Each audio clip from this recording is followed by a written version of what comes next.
내가 이렇게 60 넘으신 할머니들 이렇게 상담할 때요, 그 할머니들이 남편하고 살면서 가장 수치스럽게 여기는 거, 가장 모욕적으로 여기는 게 뭐냐면요, 남편이 때리는 게 아니래요.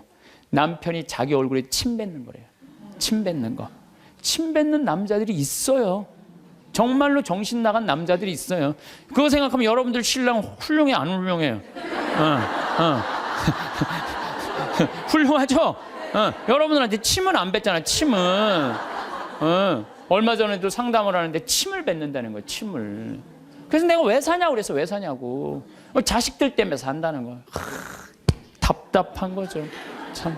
너무너무 불쌍한 거예요. 그래서 내가 그렇게 살지 말라고 내가 그랬어요. 여러분들, 내가 또 위험한 발음 안 하면 그냥 이혼하라고 그랬어요, 내가. 침을 뱉고. 왜 이혼하라고 그랬냐면은 누웠을 때 죽이고 싶다는 거예요. 죽이고 싶다는, 누워있을 때 자기 침을 뱉은 그 남편을 칼 있으면 찔러 죽이고 싶다는 거예요. 여러분들, 칼로 찔러 죽이는 게 나아요? 이혼하고 사는 게 나아요? 어느 게 나아요? 우리 인간은 나약하기 때문에 이 세상 살면서 죄를 지을 수밖에 없어요. 그런데 죄는 나로부터 시작되는 죄가 있어요. 나로부터 시작되는 죄, 게으름, 시기심, 그 다음에 또 욕심, 그리고 잘못된 판단. 그런데 이런 미움, 이런 것들은 다 나로부터 나오는 죄인데 바깥으로부터 오는 죄가 있어요. 내가 욕먹을 때 여러분들 화 나요, 안 나요? 멀쩡한데 욕먹을 때 화가 참 많이 나는 것 같아요. 우리 인생 살아가면서 욕 안 먹을 수 있는 사람 있을까요? 내가 정말 좋은 일에, 내가 하느님 일에, 하느님 일하면 일할수록 욕 더 많이 먹어요. 하느님 일. 저는 욕 먹을 것 같아요, 안 먹을 것 같아요? 많이 먹어요. 많이 먹어요. 아니 뭐 하다못해 대통령은 욕 먹어요, 안 먹어요? 욕 먹어요. 우리가 인생 살아가면서 누가 나 욕할 때 막 분노할 필요 없어요. 왜냐하면 인간이라는 것 자체가, 생겨먹은 것 자체가 그렇게 평화롭게 살기가 쉽지가 않아요. 제일 좋은 거는 산속에 들어가서 혼자 살면 욕 안 먹죠. 제일 좋은 방법은 그거예요.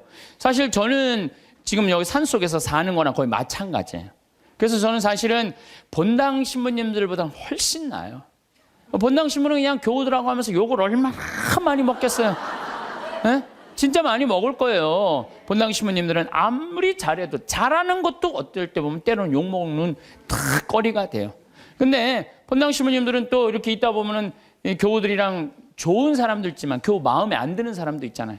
마음에 안 드는, 싫든 좋든 자기 5년 동안, 임기 동안 마음에 안 드는 사람 봐야 되잖아요. 얼마나 또 괴로운 일이에요. 근데 나는 여러분들이 아무리 마음에 안 들어도 여러분들 오늘 왔다가 오늘 가. 이게 얼마나 행복한지 몰라요. 얼마나 행복한지 몰라요. 어쨌든 마음에 안 들어도 가, 오늘. 네. 그리고 뭐 길어야 2박 3일 정도 있다가 가시는 거잖아요.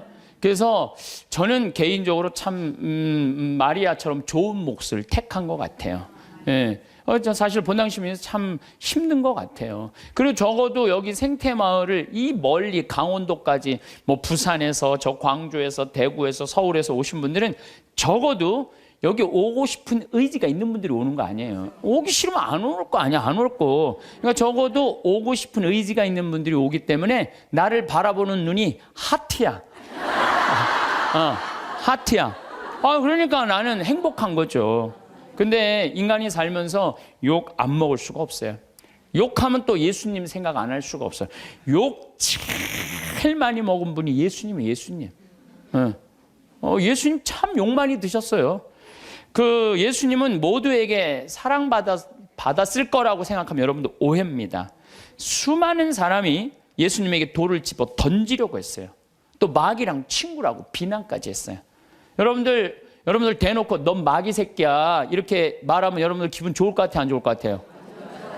듣는 말 중에 가장 기분 나쁜 말이 바로 그런 말이에요. 넌 마귀 새끼 같아, 어떻게? 아니 넌 마귀 새끼하고 친구냐? 근데 예수님은 마귀하고 베엘제불의 힘을 빌려갖고 마귀 쫓아낸다고 그러잖아요. 마귀라는 그런 욕까지 들으셨고, 마지막에는 모든 예루살렘에 모인 사람들이 어떻게 했냐면 죽이자, 죽어라. 마지막. 저는 그 장면을 상상을 해봐요. 내가 여기 지금 한 200여 분 있는데 여러분들이 갑자기 하트였다가 갑자기 마음이 돌변해갖고 죽어라 막 그러면은요 아마 미칠지도 몰라요. 근데 예수님 딱 그 상황에 접하신 분이 예수님이에요. 예수님은 하늘나라 선포하시면서 모두에게 환영받지는 않으셨어요. 여러분들 여기 계신 분들 가운데 내가 봉사활동 하는데 이 욕을 먹어가면서까지 봉사활동 해야 하나? 봉사일 때려치고 싶은 분들 계실 거예요. 일하다 보면 욕하는 소리 들리잖아요. 사람이 내가 이런 욕을 먹고 내가 이거 성당 일을 해야 돼? 내가 레조 단장 해야 돼?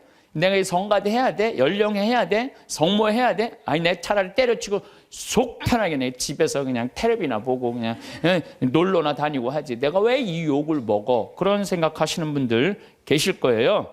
예수님 좋은 일 하면서 욕 참 많이 드셨어요. 마르코복음 3장 1절부터 6절을 보면은 안식일에 손이 오그라든 사람을 펴줘요. 안식일에 당시 이 이스라엘에서는 몸이 아픈 사람들은 다 병으로 취급을 했어요. 병으로. 그러니까 죄로 몸이 아픈 사람. 그러니까 회당의 정가운데 있을 수가 없어요. 근데 예수님 정가운데 나오라고 그래요. 손이 오그라든 사람 펴줘요. 얼마나 좋은 일을 하신 거예요. 안식일이도 뭐든 손 오그라든 사람 펴준 거 얼마나 좋은 일을 한 거예요. 그런데 사람들은 예수님의 이 얘기를 듣고 바리사이들은 나가서 곧바로 헤로데 당원들과 더불어 예수님을 어떻게 없앨까 모의를 하였다. 예수님 착한 일하고도 칭찬받지 않고 제거의 대상이 돼요. 착한 일하고도 욕먹고 심지어 죽이려고 덤비는 사람들도 있었죠. 성당 다니면서 정말 남 미워한 적도 없고 불쌍한 사람, 어려운 사람 도와주면서 성당 일만 했는데 욕먹으면 기분 나쁘죠. 마음 안에 뭐가 있냐면 분노가 일어나고 미움이 일어나요. 내가 정말 착하게 살았는데 나 욕하는 사람이 있으면 아무리 착한 사람이라도 뭐가 일어나요? 분노가 일어나죠. 저는 내가 아주 영적으로 아주 좋아하는 선배 신부님이 계세요. 근데 이거 굉장히 오래전 얘기, 한 10년도 더 된 일인데 이제 수원 빈센트 병원에서 뭐 만날 일이 있어갖고 그러다 제가 무슨 일을 하느냐 좀 늦게 나갔어요. 근데 이제 내가 이제 그분 30분 약속을 어긴 거죠. 그분이 막 저 주차하는 경비 아저씨가 우리 이제 그 형님 신부님 멱살을 쥐고 막 흔드는 거예요. 그래서 사복을 입고 있었어요. 그래서 내가 지금 당신 뭐 하는 거냐고. 이 사람이 뭐 차를 어쩌고저쩌고. 이 사람이 뭐냐고. 이 교구의 국장 신부님인데 그랬더니 그냥 이분이 그 손을 놓더니 신부님이었느냐고. 너무너무 죄송하다고 막 얼굴이 하얘져 갖고 그러더라고. 그래서 내가 형 신부라고 그러면 되지 왜 그 멱살을 쥐고 흔들리고 그래? 그랬더니 내가 주차하면 안 되는 데다 주차를 내가 해갖고 이 사람이 상황이 어려웠다는 거예요. 상황이 어려우니까 이제 자기가 이제 차를 빼러 나왔더니 화가 나니까 이제 멱살을 이제 쥐고 흔들으니까 내가 잘못했는데 그 정도 취급받는 걸 가지고 내가 뭐 신분이 그런 말을 어떻게 하느냐고. 이야, 난 뭐 그전에도 훌륭하다고 생각을 했지만은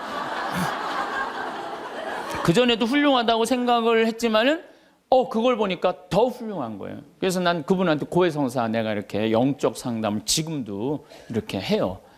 그 정도의 겸손을 가지고 있는 분 정도면 욕먹는 걸 우리는 되게 싫어하잖아요. 근데 내가 잘못했으면은 어떻게 해야 된다? 욕 먹어야 된다. 이야, 참, 그래서 지금도 뭐 아주 정말 훌륭하게 살고 계시지만은 내가 그분을 보면서 저게 바로 겸손이구나. 자기 지위를 함부로 내지 않고. 우린 조금만 뭐만 있으면 내가 누구니 뭐니 뭐 이래잖아요. 예. 예수님 마르코복음 14장 65절을 보면 예수님이 사형이 결정되자 어떤 자들은 예수님께 침을 뱉고 그분의 얼굴을 가른 다음 주먹을 치면서 알아맞혀 보아라 하면서 놀려대기 시작했다. 여러분들 사람이요, 내가 이렇게 60 넘으신 할머니들 이렇게 상담할 때요, 그 할머니들이 남편하고 살면서 가장 수치스럽게 여기는 거, 가장 모욕적으로 여기는 게 뭐냐면요, 남편이 때리는 게 아니래요. 남편이 자기 얼굴에 침 뱉는 거래요. 침 뱉는 거. 침 뱉는 남자들이 있어요. 정말로 정신 나간 남자들이 있어요. 그거 생각하면 여러분들 신랑 훌륭해 안 훌륭해요? 훌륭하죠? 여러분들한테 침은 안 뱉잖아, 침은. 얼마 전에도 상담을 하는데 침을 뱉는다는 거예요, 침을. 그래서 내가 왜 사냐고 그랬어, 왜 사냐고. 자식들 때문에 산다는 거예요. 답답한 거죠. 참. 너무너무 불쌍한 거예요. 그래서 내가 그렇게 살지 말라고 내가 그랬어요. 여러분들, 내가 또 위험한 발음 안 하면 그냥 이혼하라고 그랬어요, 내가. 침을 뱉고. 왜 이혼하라고 그랬냐면은 누웠을 때 죽이고 싶다는 거예요. 죽이고 싶다는, 누워있을 때 자기 침을 뱉은 그 남편을 칼 있으면 찔러 죽이고 싶다는 거예요. 여러분들, 칼로 찔러 죽이는 게 나아요? 이혼하고 사는 게 나아요? 어느 게 나아요? 이혼하고 아우, 아슬아슬 하더라고요, 얘기를 들어보니까. 예. 근데 예수님은 뭐라고 그래요? 예수님께 침을 뱉고 그분의 얼굴을 가린 다음 주먹으로 치면서 알아맞혀보아라 하면서 놀려대기 시작했다. 시종들도 예수님의 뺨을 때렸다. 이 욕먹는 걸 넘어서요, 수치감을 겪은 거예요, 예수님. 그런데도 예수님 어떻게 해요? 다 참으시잖아요.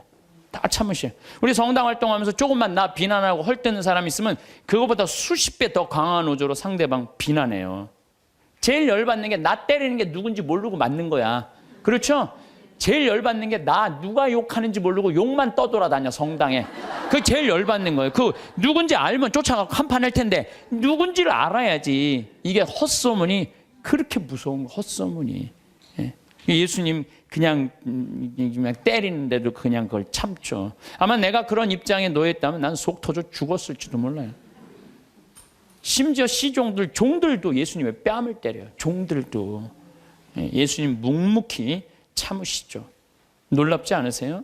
여러분들 자식 때문에 속상한 적 많아요, 적어요? 자식 때문에 속상한 적 많죠? 내가 지난번에 이 잠비아에 이제 그 자카란다 농장 꾸민다고 설계사 두 분하고 그 포크레인 사장님을 보냈어요. 근데 그 포크레인 사장님이 내가 혼배해 준 사람이야. 근데 나하고 동갑인데 45에 결혼을 했어요. 45에 37살짜리 예쁜 섹시하고. 근데 내가 혼배를 해주면서 제일 걱정인 게 신랑도 나이가 너무 많고 신부도 나이가 너무 많은 거예요. 그래서 혼배를 해주면서 내가 그랬어요. 제발 애들 셋 낳는 게 내가 소원이다. 내가 혼배를 해주면서 간절하게 기도를 했어요. 근데 딸을 둘을 낳아갖고 온 거예요, 벌써.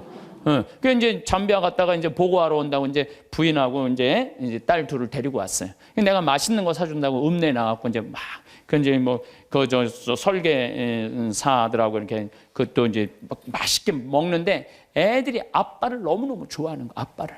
너무너무 이제 아빠한테 두 명이 매달려갖고 떨어지지 않아. 1살, 3살짜리라는데 그냥 막 떨어지진 않더라고. 부럽더라고요. 근데 문제는 뭐냐면 나한테 그러는 거예요. 그 정사장이 나한테 그러는, 아우, 신부님, 얘네들이 나를 그냥 이렇게 매달려갖고 내가 그냥 저 신부님 맛있는 거 먹지도 못하고 내가 이렇게 힘들다고. 그래서 내가 한마디 했어요. 누가 나 달라고 그랬어? 아니, 걔들이 나 달라고 그런 적 있어? 지들이 좋아갖고 늙어갖고 결혼해갖고 나 둘씩이나 낳고. 그 지들이 좋아갖고 낳았으면 책임을 져야지. 얘네들 때문에 힘들다는 게 말이랑 돼? 여러분들도 마찬가지. 여러분들 자식들 중에 나 달라고 그런 자식 있어요, 여러분들? 나 엄마 밑에서 태어나고 싶어 그러고 나 달라는 자식 있었어요, 없었어요? 없었죠? 다 여러분들이 좋아서 난 거야. 걔네들은 태어날 의지가 없었던 애들이에요, 원래는. 여러분들이 난 거예요, 여러분들이. 그러면 누가 책임져야 돼?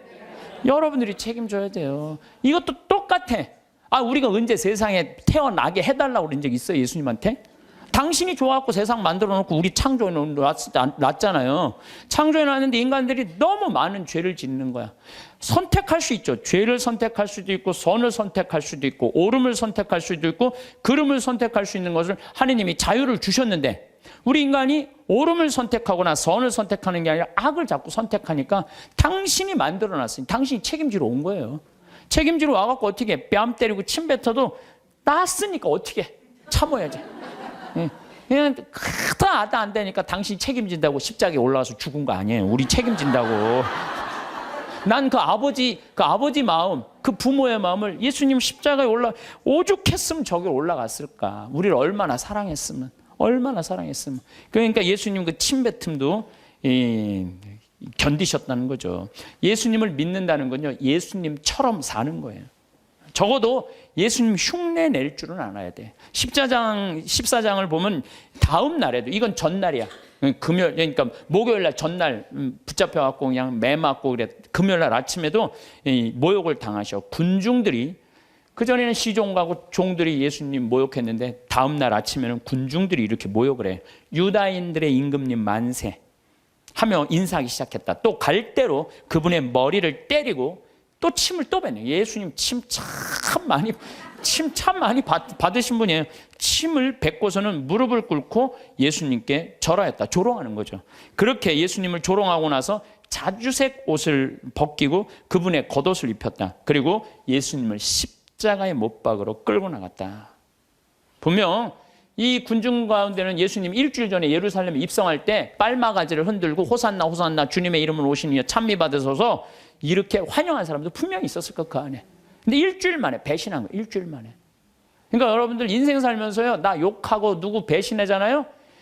그 모든 누구도 이해하지 못할 때 성당에 가서 예수님만 쳐다보세요. 예수님만 보면 예수님 입장하고 내 입장하고 어쩜 이렇게 똑같으냐. 동병상련. 어쩜 이렇게 똑같을까? 그러면은요, 예수님의 그 깊은 성심을, 깊은 마음을 이해하실 수 있습니다. 근데 문제는 우리가 살아가면서 사람한테 너무 의지하다 보면 이런 수치와 모욕, 배신을 겪을 수 있어요. 그러니까 사람은요, 물론 사람을 사랑하지만 사람만 온전히 믿으면요, 우리 인간이 실수해요. 우린 누굴 믿어야 돼? 예수님을 믿어야 돼. 예수님한테 마음을 많이 빼앗기는 사람들은요, 욕 조금 먹는다고 분노하지 않아요. 근데 사람한테 온전히 모든 걸 투신하는 사람은요, 이게 사람들한테 배신을 당하면요, 주체할 수가 없는 거예요. 누구도 다 배신해도 배신하지 않을 분이 한 분 계시잖아요. 예수님. 예수님 생각만 하면 우리가 이겨낼 수 있다는 거죠. 나는 이렇게 미움의 원인이라도 제공하지만 예수님은 무슨 미움의 원인을 제공하셨겠어요? 예수님은 대통령이 되려고 하지도 않았고 돈을 벌려고도 안 했어요. 집 한 채 없으셨던 분이에요. 예수님이야말로 집 한 채 없이. 그리고 왕권을 탐하지도 않고 사랑하려고 온 분이야. 사랑하려고. 가난하고 병든 사람들, 외로운 사람들 친구로 오신 분이죠. 그런데도 사람들이 죽어라, 죽어라, 죽여라, 죽여라 이렇게 합창을 했죠. 예수님은 그런 사람들을 상대로 해서 목에 핏대 올리면서 상대하지 않았어요. 그저 묵묵히 견뎌내셨어요. 여러분들, 나한테 험담하는 사람, 나한테 나쁜 소문 내는 사람 어때요? 그런 사람들하고 싸우면 여러분들 어떨 것 같아요? 더 평화로울 것 같아요? 화는 내면 낼수록 해결이 돼요? 일이 더 커져요? 커져요. 제일 좋은 건 무시하는 거예요, 무시. 그런 사람들. 저도 이제 이렇게 이제 평화방송에 이제 강의 많이 나가잖아요. 또 강의도 또 무지하게 텔레비에 많이 내보내더라고. 일주일에 8번이나 그냥 평화방송에 내보내. 그러니까 이제 내 강의를 이제 듣다가 좋아하는 분들도 있지만 내 강의 싫어하는 분도 있어요. 싫어하는 분.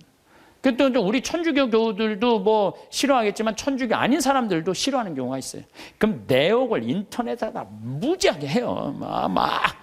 그래갖고 이제 쫙 읽어보면, 야, 정말 욕 대단하게 한다. 근데 나는 대꾸를 안 해요. 거기서 그래, 제발 황신부 대꾸해라. 그래도 절대 대꾸하지 않아요. 네. 왜 대꾸하지 않느냐면 내가 그 사람이 어떤 사람인 줄 알고, 그 사람이 무슨 중학생인지 고등학생인지 남자인지 여자인지 할머니인지 할아버지인지 교육을 높게 받은 사람인지 낮게 받은 사람인지 성격이 어떤 사람인지 전혀 모르고 그 인터넷에 몇 줄 나온 걸 가지고 그 사람하고 말싸움으로 그게 해결이 될 일이에요? 그렇지 않겠어요? 우리 인생이 다 똑같은 것 같아요. 여러분들, 우리가 바라보는 사람은 상대방의 빙산일각이라고 그러잖아요. 빙산일각. 예? 우리가 이렇게 1912년에 타이타닉호가 갈다가 조그만 빙산인 줄 알고 지나갔는데 이 밑에 엄청난 빙산이 있어갖고 이래갖고 그냥 침몰한 거 아니에요. 우리가 사람을 보는 건 요 꼭대기만 보는 거지 이 안에 이 사람이 할아버지가 어떻게 했는지 할머니가 어땠는지 엄마 아버지한테 맞고 자랐는지 사랑을 받고 살았는지 우리가 알 게 뭐예요. 그냥 요 겉에 드러난 것만 가지고 우리가 사람을 평가할 수도 없고 상대할 수도 없는 문제라는 거예요. 그래서 나는 인터넷에서 절대 대꾸하지 않아요. 네. 왜? 그 사람이 어떤지 알고 어떻게 알아? 내가 이렇게 눈으로 보고 얼굴을 마주 보면 밤새서라도 얘기할 수 있겠지. 근데 그 사람이 막 내가 욕을 했는데 만났는데 막 2m에 막 팔뚝이 막 한 대 맞으면 막 갈 것 같아. 그럼 어떻게 해? 네. 그러니까 우리가 쉽게 이렇게 분노하거나 쉽게 상대한테 싸움을 한다는 게 좋은 게 아니에요. 욕은요, 세상 살면서 기본적으로 먹고 산다. 이렇게 생각하면 속 편해요. 왜? 누가 욕 먹고 살았어? 예수님이 욕 먹고 살았으니까. 예수님이 모욕을 당했으니까 우리도 인생 살면서 조금 모욕당하는 거, 욕 먹는 거, 그 어느 정도 그거를 이겨내려고 그럴 때 인생이 고통스러운 거예요.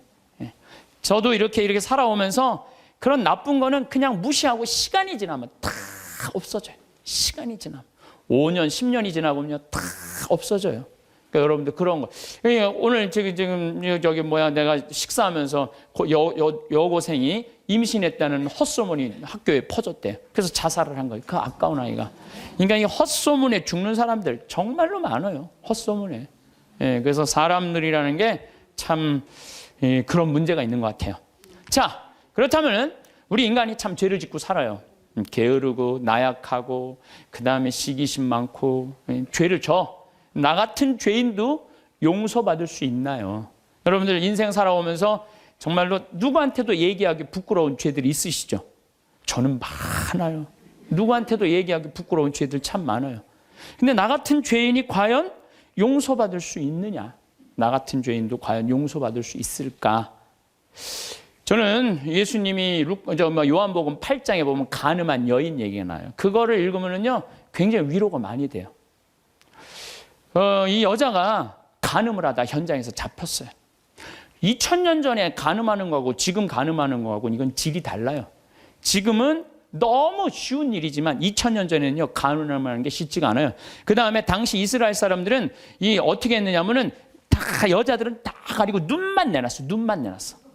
그러니까 어떻게 생겼는지 뭐 눈만 보고도 간음을 한 거예요. 눈만. 이 여자 무지하게 예뻤던 여자예요. 그것만 보고도.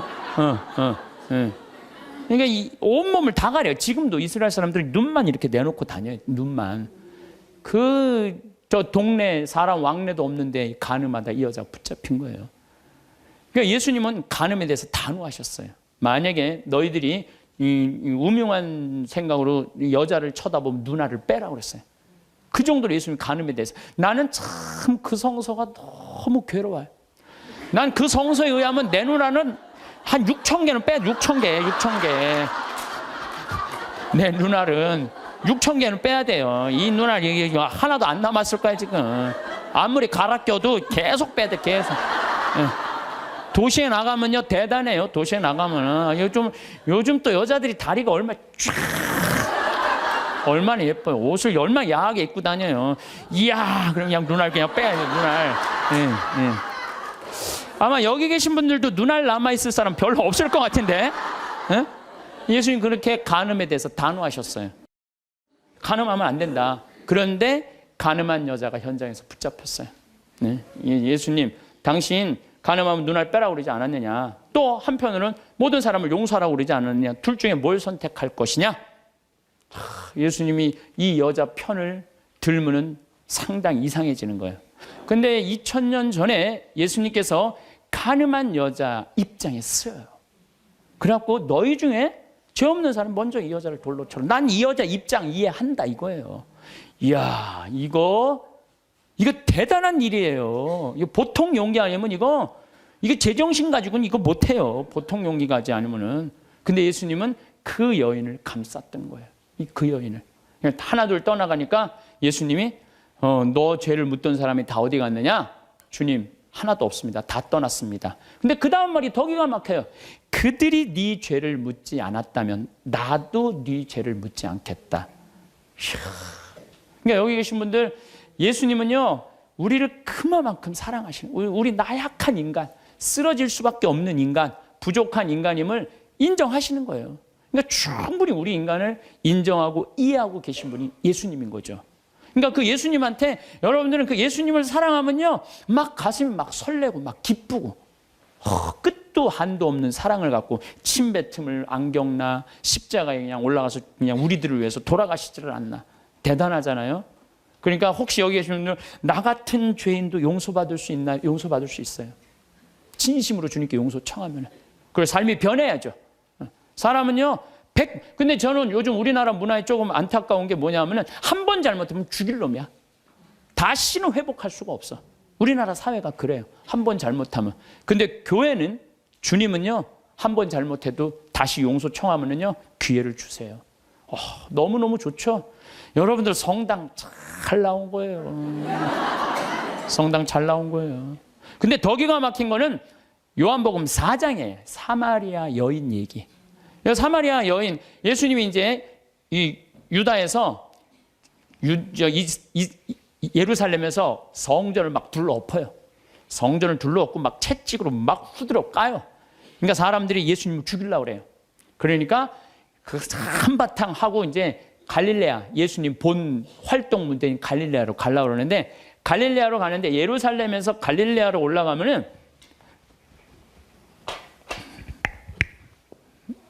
이게 갈릴레아 호수고 이게 사해예요. 여기가 이제 예루살렘인데 여기 사마리아 동네가 있어요. 시카르라는 동네가 있어요. 시카르.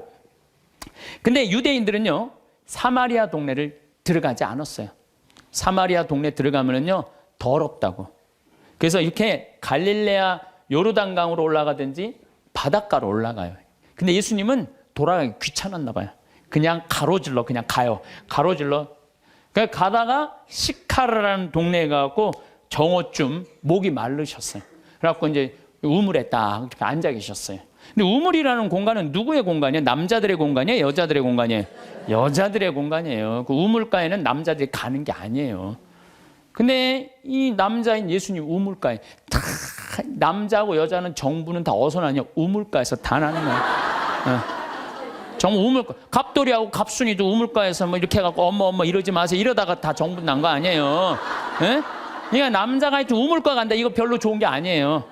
근데 우물가에 앉아 계신 거야. 그 자체가 별로. 사마리아에다가 시카르라는 동네 남자가 우물가에 앉아, 이거 아주 장면이 안 좋은 거예요.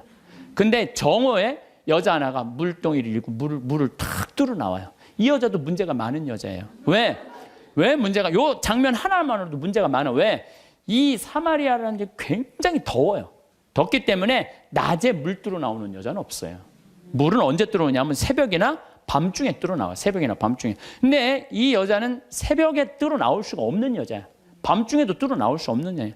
아무도 안 나오는 정오에 나올 수밖에 없는 여자예요. 문제가 많은 여자죠. 네, 문제가 많은 여자예요.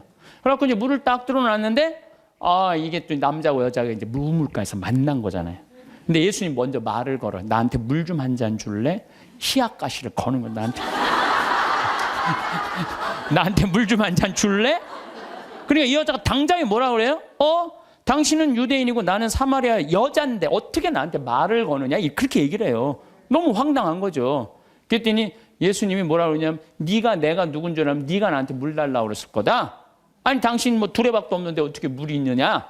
네가 알지 못하는 내 마르지 않은 샘이 있다. 그걸 좀 저한테 줘라. 이렇게 얘기를 해요. 그러니까 예수님이 그럼 남편 좀 데리고 와라. 그랬더니 난 남편이 없다고 여자 딱 잡아떼는 거예요. 그랬더니 예수님이 뭐라고 그러냐? 그래, 너는 5 남자하고 살았는데 그것도 네 남편이 실질적으로는 아니고 지금 사는 그 남자도 네 남편은 아니지. 이 여자 깜짝 놀라는 거죠. 자기가 5 남자하고 살았던 걸 아니까. 예. 거기다가 이제 예수님이 계속 말을 하는 거예요. 그 성서를 보면은요, 예수님이 이렇게 사람하고 이렇게 길게 말하지 않아요. 근데 하여튼 이 요한복음 4장 오늘 집에 가서 한번 읽어보세요. 얼마나 긴지. 그러니까 이 여자를 붙잡고 무지하게 오랫동안 수다를 떨고 계신 거 지금. 쉽게 말하면 무지하게 수다를 오래 떨고 계신 거야. 그러더니 이제 앞으로는 예루살렘에서 예배하거나 그리짐산, 야곱의 우물 그리짐산에서 예배하는 그런 시대는 끝났다. 이제 정말로 마음으로 예배하는 하나님은 어디나 계시고 막 구원에 대해서도 얘기하고 예배에 대해서도 얘기를 하네. 그러니까 이 여자가 동네로 가요. 동네로 가갖고 우리가 찾던 구세주를 뵀다 내가. 그래갖고 이 여자 사람들을 데리고 와요. 데리고 오면서 사람들이 예수님하고 얘기를 하다가 이 여자 마리아는 우리 눈으로 직접 봐서 이분이 구세주임을 우리가 확인했다 이렇게 얘기를 해요. 다시 말해서 신약 성서에서 첫 여제자가 누구냐면 바로 이 사마리아 여자예요. 첫 여제자가. 파견한 거 아니에요. 동네 갖고 사람들 데리고 온 거 아니에요. 근데 여러분들 생각을 해봐. 이 여자가 5 남자하고 살았던 여자야. 그러니까 이혼을 5번 한 거예요. 6번째 이 남자하고 사는 여자예요. 이 여자 이뻤겠어, 안 이뻤겠어요?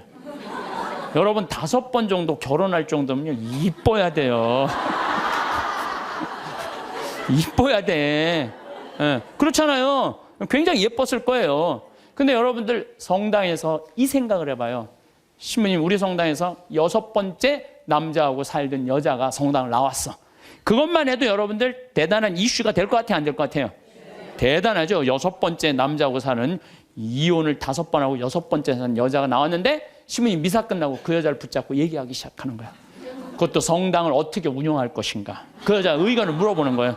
성당 어떻게 운영하면 좋으냐. 한참 얘기하더니 아니 그러지 말고 그냥 네가 성모회장 해라. 그래갖고 성모회장으로 임명을 했어. 성당 교우들이 그 본당 신부님하고 그 여자하고 뜯어 먹을 것 같아, 안 뜯어 먹을 것 같아요? 뜯어 먹어요. 뜯어 먹어요. 근데 예수님은요, 그게 중요하지 않으셨나 봐요. 그러니까 우리가 생각하는 죄하고 예수님이 생각하는 사랑하고 너무너무 이게 차원이 다른 거예요, 차원이. 여기 계신 분들 지금 한 5 남자하고 이렇게 이혼했다, 결혼했다, 이혼했다 이런 분들 혹시 계세요? 없으시죠? 아이, 나는 이것도 굉장히 위험한 반응인데 인생 살면서요, 정말 잘못 만나는 남자 있을 수 있어요. 잘 안 맞는 남자. 그래서 이혼할 수도 전 있다고 생각을 해요. 나는 요새 우리 프란치스코 교황님 너무 마음에 들어. 왜 프란치스코 교황님이 마음에 드느냐면은 동성애자들에 대해서 사목적 배려를 해줘야 된다고 그러잖아요. 난 너무너무 마음에 들더라고요. 내가 동성애자 옹호자가 아니에요. 왜 동성애자에 대한 사목적 배려를 해야 되느냐면은 1960년대 초에 DES라는 여성 호르몬제가 발명이 돼. 그러니까 화학 호르몬제, 합성 호르몬제. 그러니까 이게 발견되면서부터 난리가 난 거예요. 전 세계적으로 여자들이 여성 호르몬이 에스트로겐이 정말 중요한데 이게 이제 약으로 먹을 수 있다. 그래갖고 막 임신을 했을 때 이 약에 대한 무서운 걸 모르고 다 먹여요. 임신한 여자들한테. 이 여성 호르몬이 에스트로겐이 먹으면 애한테도 좋을 줄 알고 다 먹여요. 그래갖고 이제 애들이 다 나왔어요, 세상에. 그런데 20년이 지나고 난 다음에 1980년 이때부터 갑자기 동성애자들이 너무 많이 늘어나는 거예요, 미국에. 동성애자들이 너무 많이 늘어나는 거예요. 그래갖고 이게 어떻게 된 거냐 추적을 해봤어요. 추적을 해봤는데 1960년도 초에 임신했을 때 DES, 합성 호르몬제를 먹은 애들이 문제가 생긴 거예요. 이 여자인 경우는 문제가 없어요, 여자인 경우는. 근데 남자인 경우는 임신을 했는데 뱃속에 뭐가 남자애가 들어있단 말이야. 그러면은 합성 호르몬을 먹으면 얘한테 에스트로겐이 들어가 버리는 거예요. 얘한테 뭐가 들어가냐면 테스토스테론이 들어가야 되는데, 남성 호르몬이 들어가야 되는데. 그러니까 몸 안에 얘는 태어나면서 뭐가 많은 거야? 여성 호르몬이 남자지만 여성 호르몬이 많은 거야. 몸에 뭐가 흘러? 여성 껍데기는 남자지만 안에는 여성 에스트로겐이 흐르는 거야. 그러니까 얘는 남자도 아니고 여자도 아닌 거야. 얘 잘못 아니에요. 누구 잘못이야?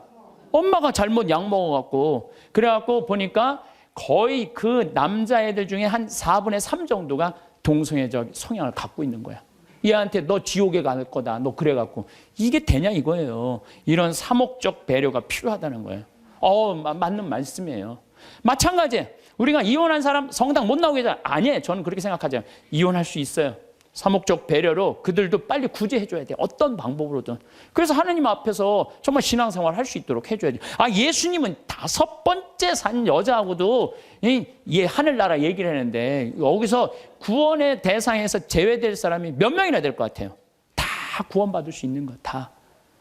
그래서 저는 이렇게 이 요한복음 4장을 묵상하면서 우리 예수님께서 우리 인간을 얼마나 사랑하는지 그 깊이를 헤아릴 수가 없어.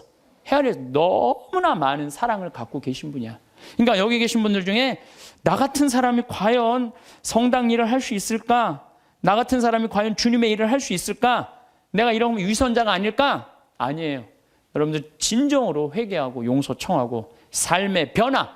회개라는 게 뭐예요? 삶의 변화되는 거 아니에요? 다시 열심히 살면은 하나님께서 받아준다는 거. 어떤 사람이라도 다 받아준다는 거예요. 근데 우리는요, 죄 속에 갇혀서 이러지도 못하고 저러지도 못하는 사람들이 참 많아요. 나는 죄인이야. 밥 먹어. 난 죄인이 무슨 밥을 먹어. 나 안 먹어. 그냥 술만 계속 먹는 거야. 나는 죄인이야. 술만 계속 먹어. 그러면 이 사람은 영원히 구제받을 수 없는 거예요. 예수님은 어떤 죄도 다 용서해 준다. 어떤 죄도. 성령을 모독하는 죄만 빼고는 다 용서해 줘요. 성령을 모독하는 죄만 빼고 다 용서해 줘요. 성령을 모독하는 죄가 뭐예요? 제가 신학교 때 너무 미운 사람이 있었어요. 그래서 지금 돌아가셨어요. 은퇴한 신부님한테 계속 고해성사를, 나 그 사람이 너무 밉습니다. 또 한 달 지나고 그 사람이 너무 밉습니다. 또 지나고 그 사람, 이제 신부님이 나를 아니까 한 7번째 고해를 하는데 신부님이 딱 그러더라고요. 학사님, 하느님의 사랑을 믿습니까? 안 믿습니까? 그러더라고요. 좀 믿는데요. 그랬더니 학사님은 내가 생각하기엔 하느님의 사랑을 안 믿는 사람이라고. 당신이라고 그러더라고요. 당신은 하느님의 사랑을 안 믿는 사람이라고. 그럼 무슨 말씀이냐고. 당신이 고해성사를 받으면 하느님께서 온전히 용서해 줬다. 그럼 그거를 믿어야지. 왜 못 믿고 7번이나 똑같은 죄를 고백하냐 이거야. 그게 바로 성령을 모독하는 죄. 성령을 모독하는 죄. 하느님의 은총을 온전히 믿어야 되는데 그 하느님의 은총을 안 믿는 거야. 용서 받았을까? 아니야, 안 받았을 것 같아. 또 가서 확인해보고 용서 받았을까? 안 받아. 또 가서 이게 성령을 모독하는 죄라는 거예요. 나도 보좌 신부 때 고해성사를 주면은 이쪽에서 고해성사를 줬어. 그러고 다 사죄를 해줬어. 근데 이쪽에 문 열면 이쪽 여자가 여기 와서 또 하는 거예요. 고해성사를.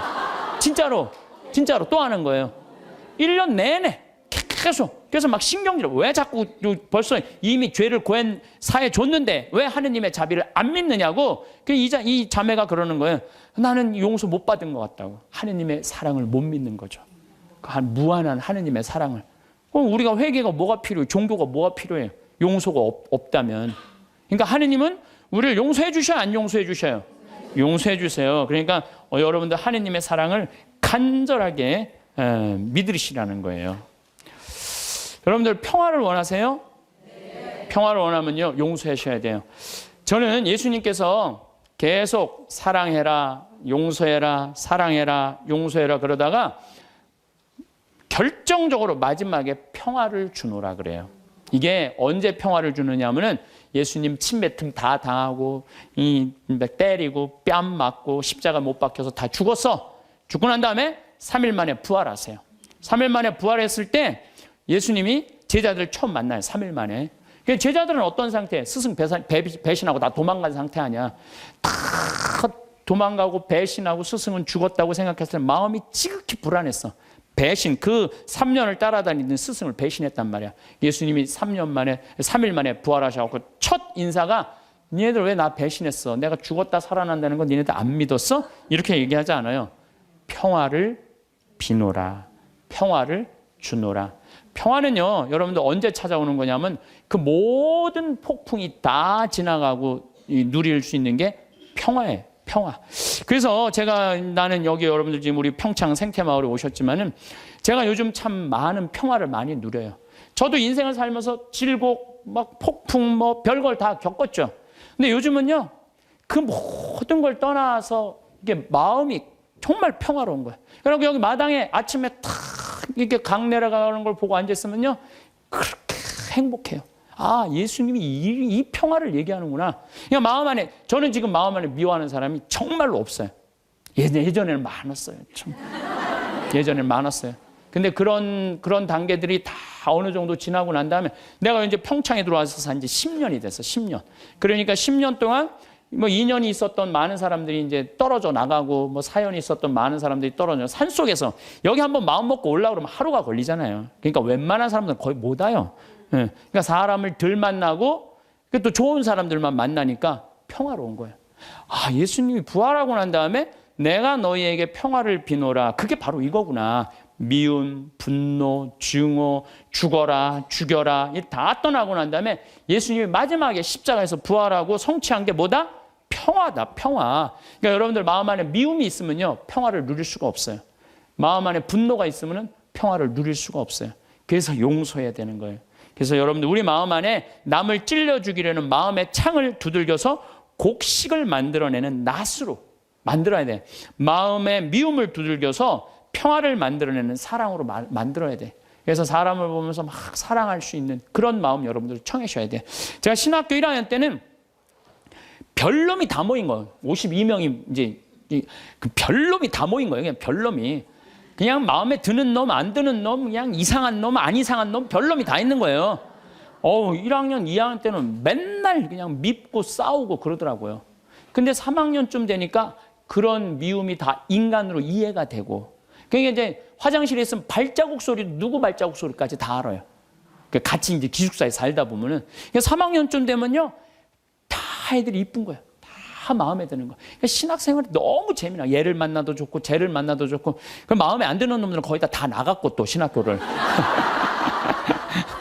우리가 52명이 들어갔는데 27명이 나갔으니까, 그 중에 마음에 드는 놈들만 거의 남아 있었던 거죠. 그러니까 얘를 봐도 좋고 쟤를 봐도 좋고 다 좋은 거야. 신학교 생활이 너무 재밌는 거예요. 사랑하는 사람이 많으면 많을수록요, 우리가 즐거워요. 저는 이곳 생태마을 우리 직원들은 나를 어떻게 생각하는지 몰라도 나는 직원들이 다 이뻐요. 모든 걸 뿌리치고 여기 와갖고 기숙사 하면서 나하고 같이 농사 짓고 사는 직원 얼마나 고마워요. 그러니까 직원들을 보면 기분이 너무너무 좋아요. 직원이 마음에 안 들면은 사실은 사는 게 즐겁지 않잖아요. 근데 직원이 다 이뻐.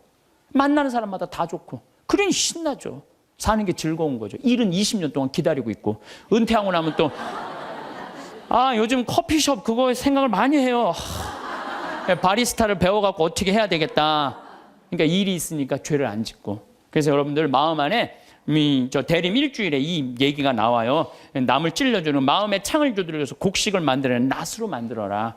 여러분들, 그래서 마음 안에 창들이 있으면 다 없애세요. 미움 삐죽한 마음들이 있으면 그걸 다 용서를 해줄 때, 사랑하는 사람이 옆에 있을 때 그것처럼 행복한 게 없는 거죠. 여러분들, 이상우 씨가 그녀를 만나는 곳 100m 전이라는 노래 아시죠? 그녀를 만나는 곳 100m 전에서 가슴이 떨리며 그녀를 만나기 위해 구두도 새로 사고 옷도 깨끗이 차려입었지만 왠지 그녀를 만나기엔 자신의 모습이 못마땅하다는 노래 가사 내용이 있어요. 아시죠? 그녀를 만나는 곳 100m 전. 우리는 신앙인이에요. 신앙이기 때문에 누구를 만나냐면 예수님을 만나요. 예수님을 잘 만나려면 내 마음 안에 미움이 없어야 돼요. 내 마음 안에 분노가 없어야 돼. 내 마음 안에 욕심이 없어야 돼. 그래갖고 내가 옷도 차려입고 구두도 사고 꽃도 준비하는 그런 마음으로 예수님을 만날 때 여러분들은 행복할 수 있어요. 신앙, 기도 시간도 너무너무 즐겁고. 그래서 저는 용서의 삶이 참 중요해요. 제가 신부가 막 된 조원동 주교자 성당에서 휠체어를 찬 요한나 자매가 있었어요. 몸이 퉁퉁했는데 오늘도 휠체어 타고 오신 우리 형제님도 계시지만 휠체어를 탔어요. 근데 내가 그 자매 집에 가보니까 허름한 집에서 사는 거야. 휠체어를 타고 있는데. 그런데 더 기가 막힌 거는 그 휠체어를 탄 요한나 자매가 뇌성마비로 움직이지도 못하는 병자 셋을 모시고 사는 거야. 자기도 휠체어를 타고 다니는데 뇌성마비 환자 3명을 모시고 사는 거예요. 화장실도 겨우 다니는 그들에게 내가 왜 이렇게 힘든 일을 하냐고 물었더니 자기는 무슨 일이라도 할 수 있고 움직일 수도 있지만 누워있는 뇌성마비 환자들은 움직이지도 못하니까 움직이지 못하는 우리가 당연히 돌봐야 된다면서 그 아름다운 생활을 하더라고요. 우리들은 말로만 회개한다고 용서해달라고 하는 건 의미가 없어요. 세례자 요한이 행동으로 회개하지 않고 세례만 받으려는 바리사이와 사두가이 사람들한테 이렇게 이야기하죠. 독사의 자식들아, 다가오는 진노를 피하라고 누가 너에게 일러주더냐? 회개에 합당한 열매를 맺어라. 죄를 뉘우친다면요, 우리가 회개에 합당한 보석의 생활을 해야 되는 거예요. 공을 쌓아야 된다는 거죠. 행실로 드러나야 된다는 거. 사랑하고 나누는 삶. 특별히 우리 교우들은 세상에 살다 보면 참 미운 일이 많아요. 자식, 남편, 형제, 친척, 나 사기치는 보이스피싱, 미워할 놈들이 너무 많아요. 참. 그래서 저는 교우들한테 생활의 단순함이 참 필요한 것 같아요. 생활이 좀 단순해. 너무 많은 일을 하다 보면요, 이게 죄를 많이 져요. 생활이 단순한 게 참 필요해요. 윤동주 씨가 서시라는 걸 썼죠. 죽는 날까지 하늘을 우러러 한 점 부끄러움이 없기를. 잎새 이는 바람에도 나는 괴로워했다. 별을 노래하는 마음으로 모든 죽어가는 것을 사랑해야지. 그리고 나한테 주어진 길을 걸어가야 되겠다. 오늘 밤에도 별이 바람에 스치운다. 참 내용이 좋은 것 같아. 죽는 날까지 하늘을 우러러 한 점 부끄러움이 없기를. 이런 마음으로 살아가야 돼요. 근데 나는 그냥 하늘을 우러러 그냥 부끄러운 일 천지인데 어쨌든 마음만은 그래야 된다는 거죠. 잎새 이는 바람에도 나는 괴로워했다. 양심의 소리, 주님께서 우리에게 들려주는 양심의 소리를 들어야 된다는 거죠. 별을 노래하는 마음으로 모든 죽어가는 것을 사랑해야지. 이 시는 거꾸로 들으면 돼요. 별을 노래하는 마음으로 모든 살아있는 것을 사랑해야지 하고 똑같은 것 같아요. 그래서 여러분들, 제가 별 참 좋아하는 소년이잖아요. 어제도 내가 여기 새벽 1시에 수소성당 강의 이제 우리 평화방송 팀하고 하고 새벽 전부 다 별 보셨죠? 우리 촬영팀들 얼마나 별이 예쁜지 몰라요. 이 세상에 태어난 건 축복이에요, 축복. 근데 그냥 행복한 마음으로 그 별을 바라야 그냥 미움 때문에 땅바닥만 쳐다보면요, 그 별을 못 봐요. 근데 요즘 현대인들은요, 하늘을 볼 생각을 안 해요. 그리고 나한테 주어진 길을 걸어가야겠다. 오늘 밤에도 별이 바람에 스치운다. 좋죠? 다시 한번 이거 읽어드리도록 하겠습니다. 서시 윤동주. 죽는 날까지 하늘을 우러러 한 점 부끄러움이 없기를. 잎새 이는 바람에도 나는 괴로워했다. 별을 노래하는 마음으로 모든 죽어가는 것을 사랑해야지. 그리고 나한테 주어진 길을 걸어가야겠다. 오늘 밤에도 별이 바람에 스치운다. 오늘도 황창현 신부님의 행복특강 잘 들으셨나요? 이어서 나이 들수록 들으면 도움이 되는 지혜의 말씀을 들려드리겠습니다. 친한 사이일수록 기본적인 예의와 존중만 지켜도 사이가 나빠지지 않는다. 근데 왜 그렇게 못할까? 친하다고 해서 함부로 대하고 함부로 말하기 때문이다. 이 7가지 부류를 명심하고 주변에 이런 기색을 보이는 사람이 있다면 극히 경계하라. 내 좋은 기운을 다 빨아먹고 좋은 운 다 뺏길 수도 있다. 첫 번째, 이간질하는 사람과는 연을 끊어라. 이간질하는 사람들은 대체로 질투심과 지배욕이 많다. 주변 사람을 자기가 원하는 대로 입맛대로 조종하고 싶어 한다. 더 심각한 건 이간질하는 사람이야 무시해버리면 된다 쳐도 거기에 동조하는 사람들은 결코 무시할 수가 없다는 사실이다. 이간질하는 사람은 필히 그런 악영향을 퍼뜨린다. 흰 도화지에 검은 물감이 번지듯 이간질이 널리 퍼져나가는 것이다. 이간질하는 사람의 가장 큰 특징은 남 험담과 뒷담화를 손쉽게 잘한다는 것이다. 근데 여기서 제일 큰 문제가 뭔지 아는가? 나에게 뒷담화를 많이 하는 사람은 이미 다른 사람에게 내 흉도 보고 있을 가능성이 매우 높다는 것이다. 앞에서 못하는 말은 뒤에서도 하면 안 되는데 이간질하는 사람들은 없는 얘기까지 지어내서 이간질시키고 자기 편으로 만들어버린다. 반드시 조심하고 또 조심하여라.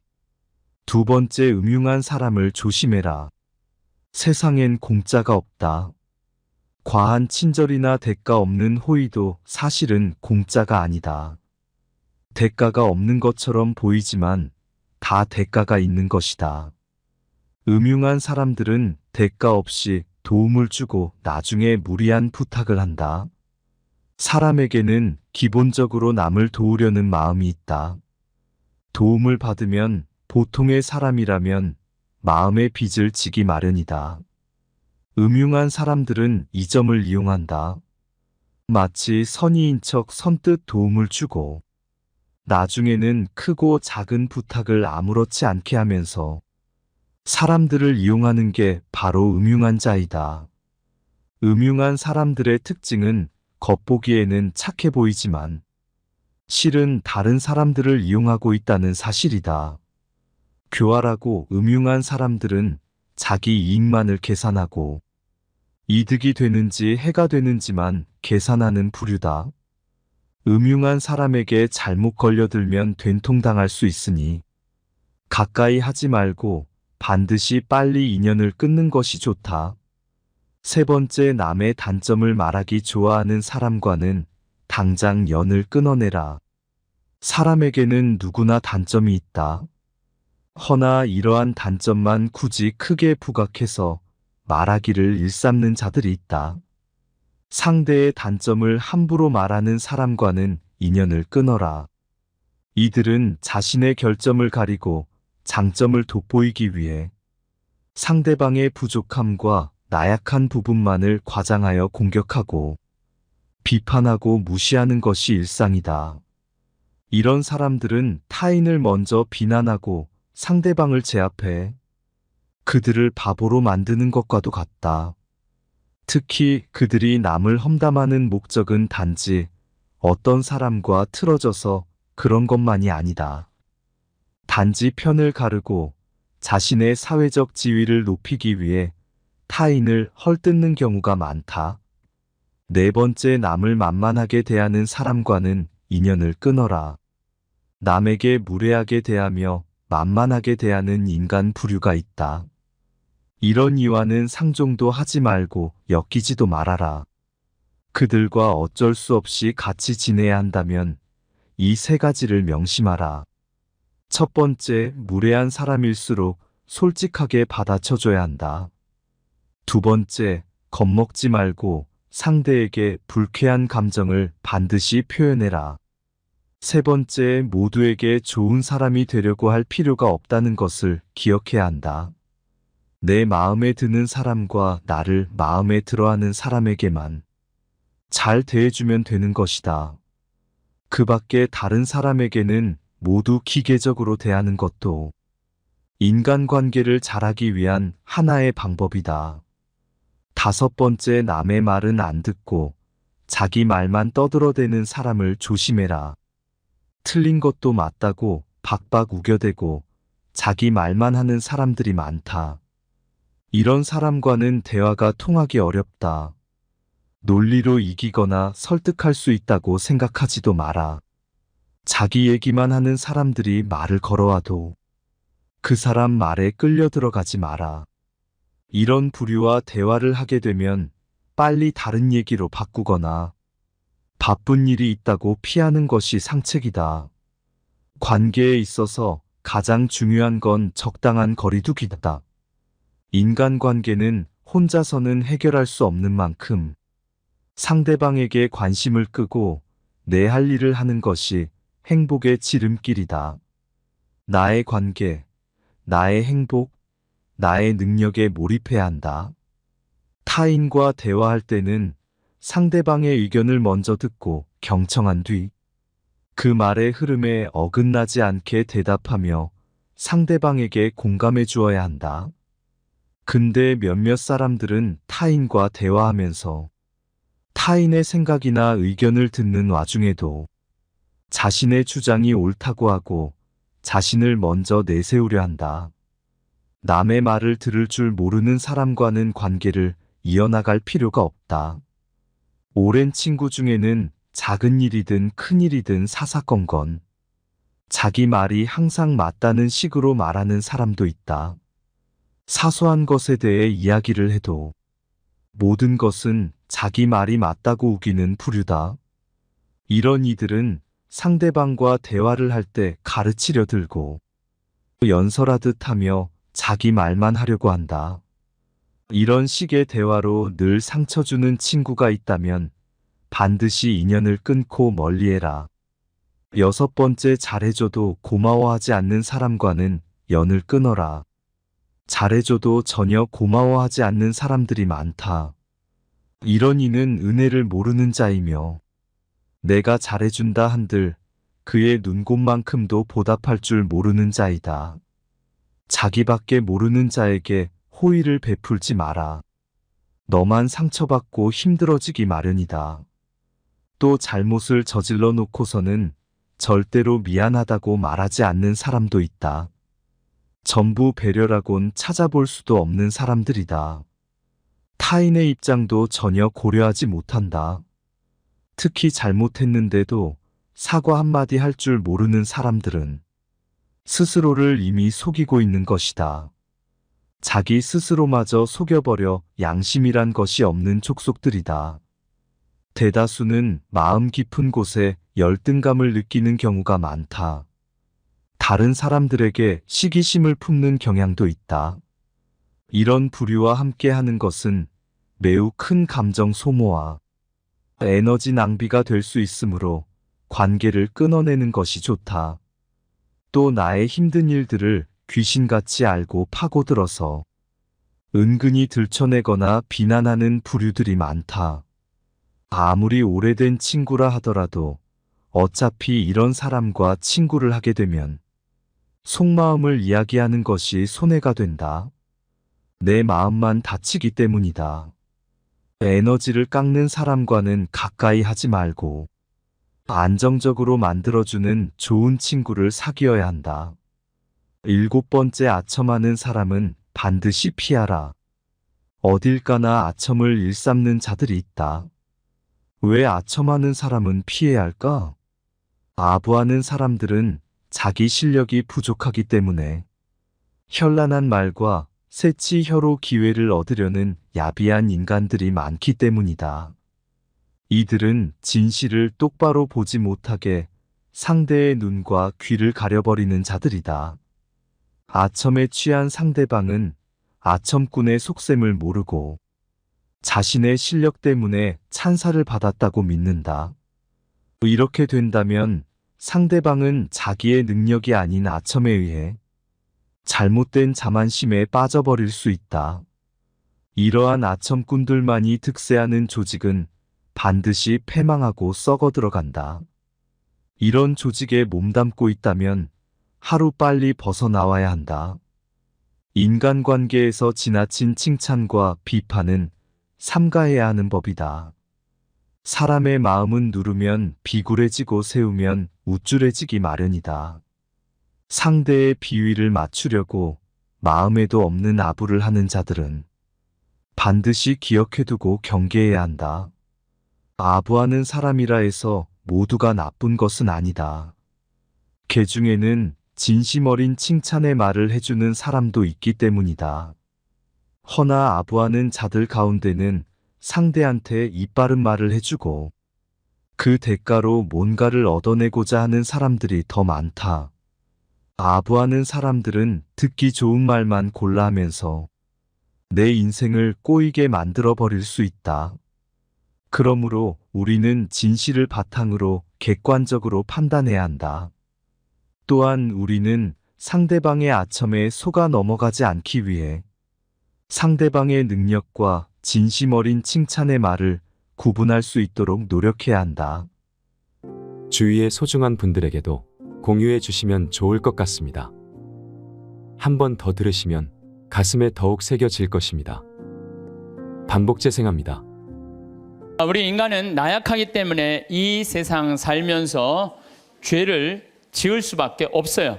그런데 죄는 나로부터 시작되는 죄가 있어요. 나로부터 시작되는 죄, 게으름, 시기심, 그 다음에 또 욕심, 그리고 잘못된 판단. 그런데 이런 미움, 이런 것들은 다 나로부터 나오는 죄인데 바깥으로부터 오는 죄가 있어요. 내가 욕먹을 때 여러분들 화 나요, 안 나요? 멀쩡한데 욕먹을 때 화가 참 많이 나는 것 같아요. 우리 인생 살아가면서 욕 안 먹을 수 있는 사람 있을까요? 내가 정말 좋은 일에, 내가 하느님 일에, 하느님 일하면 일할수록 욕 더 많이 먹어요. 하느님 일. 저는 욕 먹을 것 같아요, 안 먹을 것 같아요? 많이 먹어요. 많이 먹어요. 아니 뭐 하다못해 대통령은 욕 먹어요, 안 먹어요? 욕 먹어요. 우리가 인생 살아가면서 누가 나 욕할 때 막 분노할 필요 없어요. 왜냐하면 인간이라는 것 자체가, 생겨먹은 것 자체가 그렇게 평화롭게 살기가 쉽지가 않아요. 제일 좋은 거는 산속에 들어가서 혼자 살면 욕 안 먹죠. 제일 좋은 방법은 그거예요. 사실 저는 지금 여기 산속에서 사는 거나 거의 마찬가지예요. 그래서 저는 사실은 본당 신부님들보다 훨씬 나아요. 본당 신부는 그냥 교우들하고 하면서 욕을 얼마나 많이 먹겠어요. 네? 진짜 많이 먹을 거예요. 본당 신부님들은 아무리 잘해도, 잘하는 것도 어떨 때 보면 때로는 욕먹는 다 거리가 돼요. 근데 본당 신부님들은 또 이렇게 있다 보면은 교우들이랑 좋은 사람들 있지만 교우 마음에 안 드는 사람도 있잖아요. 마음에 안 드는, 싫든 좋든 자기 5년 동안 임기 동안 마음에 안 드는 사람 봐야 되잖아요. 얼마나 또 괴로운 일이에요. 근데 나는 여러분들이 아무리 마음에 안 들어도 여러분들 오늘 왔다가 오늘 가. 이게 얼마나 행복한지 몰라요. 얼마나 행복한지 몰라요. 어쨌든 마음에 안 들어도 가, 오늘. 예. 그리고 뭐 길어야 2박 3일 정도 있다가 가시는 거잖아요. 그래서 저는 개인적으로 참 마리아처럼 좋은 몫을 택한 것 같아요. 예. 저 사실 본당시민에서 참 힘든 것 같아요. 그리고 적어도 여기 생태마을을 이 멀리 강원도까지 뭐 부산에서 저 광주에서 대구에서 서울에서 오신 분들은 적어도 여기 오고 싶은 의지가 있는 분들이 오는 거 아니에요. 오기 싫으면 안 올 거 아니야, 안 올 거. 그러니까 적어도 오고 싶은 의지가 있는 분들이 오기 때문에 나를 바라보는 눈이 하트야. 하트야. 그러니까 나는 행복한 거죠. 근데 인간이 살면서 욕 안 먹을 수가 없어요. 욕하면 또 예수님 생각 안 할 수가 없어요. 욕 제일 많이 먹은 분이 예수님이에요, 예수님. 예수님 참 욕 많이 드셨어요. 그 예수님은 모두에게 사랑받았을 거라고 생각하면 여러분들 오해입니다.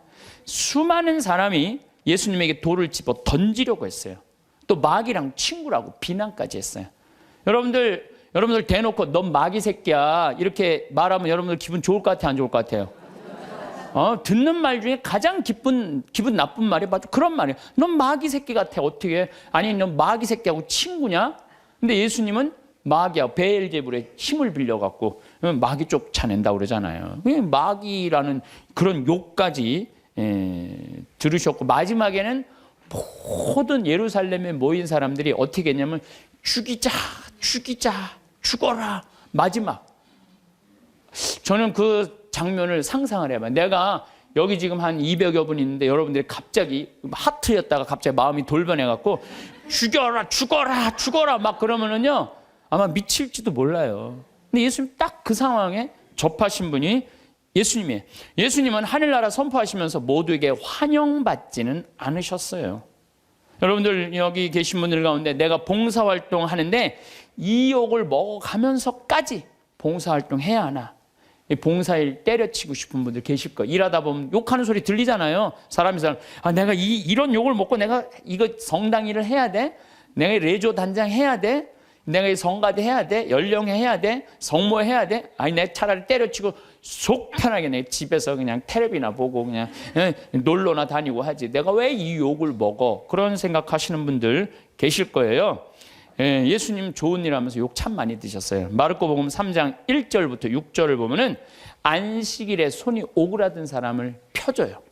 안식일에 당시 이 이스라엘에서는 몸이 아픈 사람들은 다 병으로 취급을 했어요. 병으로. 그러니까 죄로 몸이 아픈 사람. 그러니까 회당의 정가운데 있을 수가 없어요. 근데 예수님 정가운데 나오라고 그래요. 손이 오그라든 사람 펴줘요. 얼마나 좋은 일을 하신 거예요.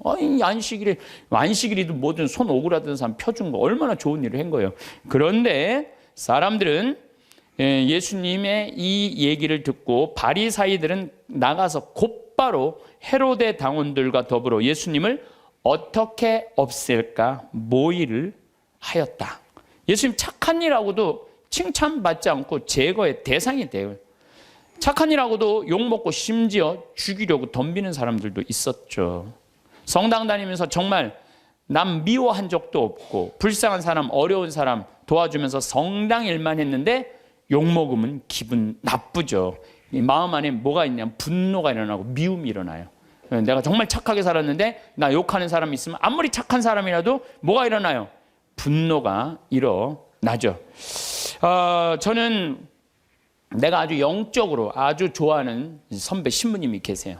근데 이거 굉장히 오래전 얘기, 한 10년도 더 된 일인데 이제 수원 빈센트 병원에서 뭐 만날 일이 있어갖고 그러다 제가 무슨 일을 하느냐 좀 늦게 나갔어요. 근데 이제 내가 이제 그분 30분 약속을 어긴 거죠. 그분이 막 저 주차하는 경비 아저씨가 우리 이제 그 형님 신부님 멱살을 쥐고 막 흔드는 거예요. 그 사복을 입고 있었어요. 그래서 내가 지금 당신 뭐 하는 거냐고. 이 사람이 뭐 차를 어쩌고저쩌고. 이 사람이 뭐냐고. 이 교구의 국장 신부님인데 그랬더니 그냥 이분이 그 손을 놓더니 신부님이었느냐고. 너무너무 죄송하다고 막 얼굴이 하얘져 갖고 그러더라고. 그래서 내가 형 신부라고 그러면 되지. 왜 그 멱살을 쥐고 흔들리고 그래? 그랬더니 아니 내가 주차하면 안 되는 데다 주차를 내가 해갖고 이 사람이 상황이 어려웠다는 거예요. 상황이 어려우니까 이제 자기가 이제 차를 빼러 나왔더니 화가 나니까 이제 멱살을 이제 쥐고 흔들으니까 내가 잘못했는데 그 정도 취급받는 걸 가지고 내가 뭐 신분이 그런 말을 어떻게 하느냐고. 이야, 난 뭐 그전에도 훌륭하다고 생각을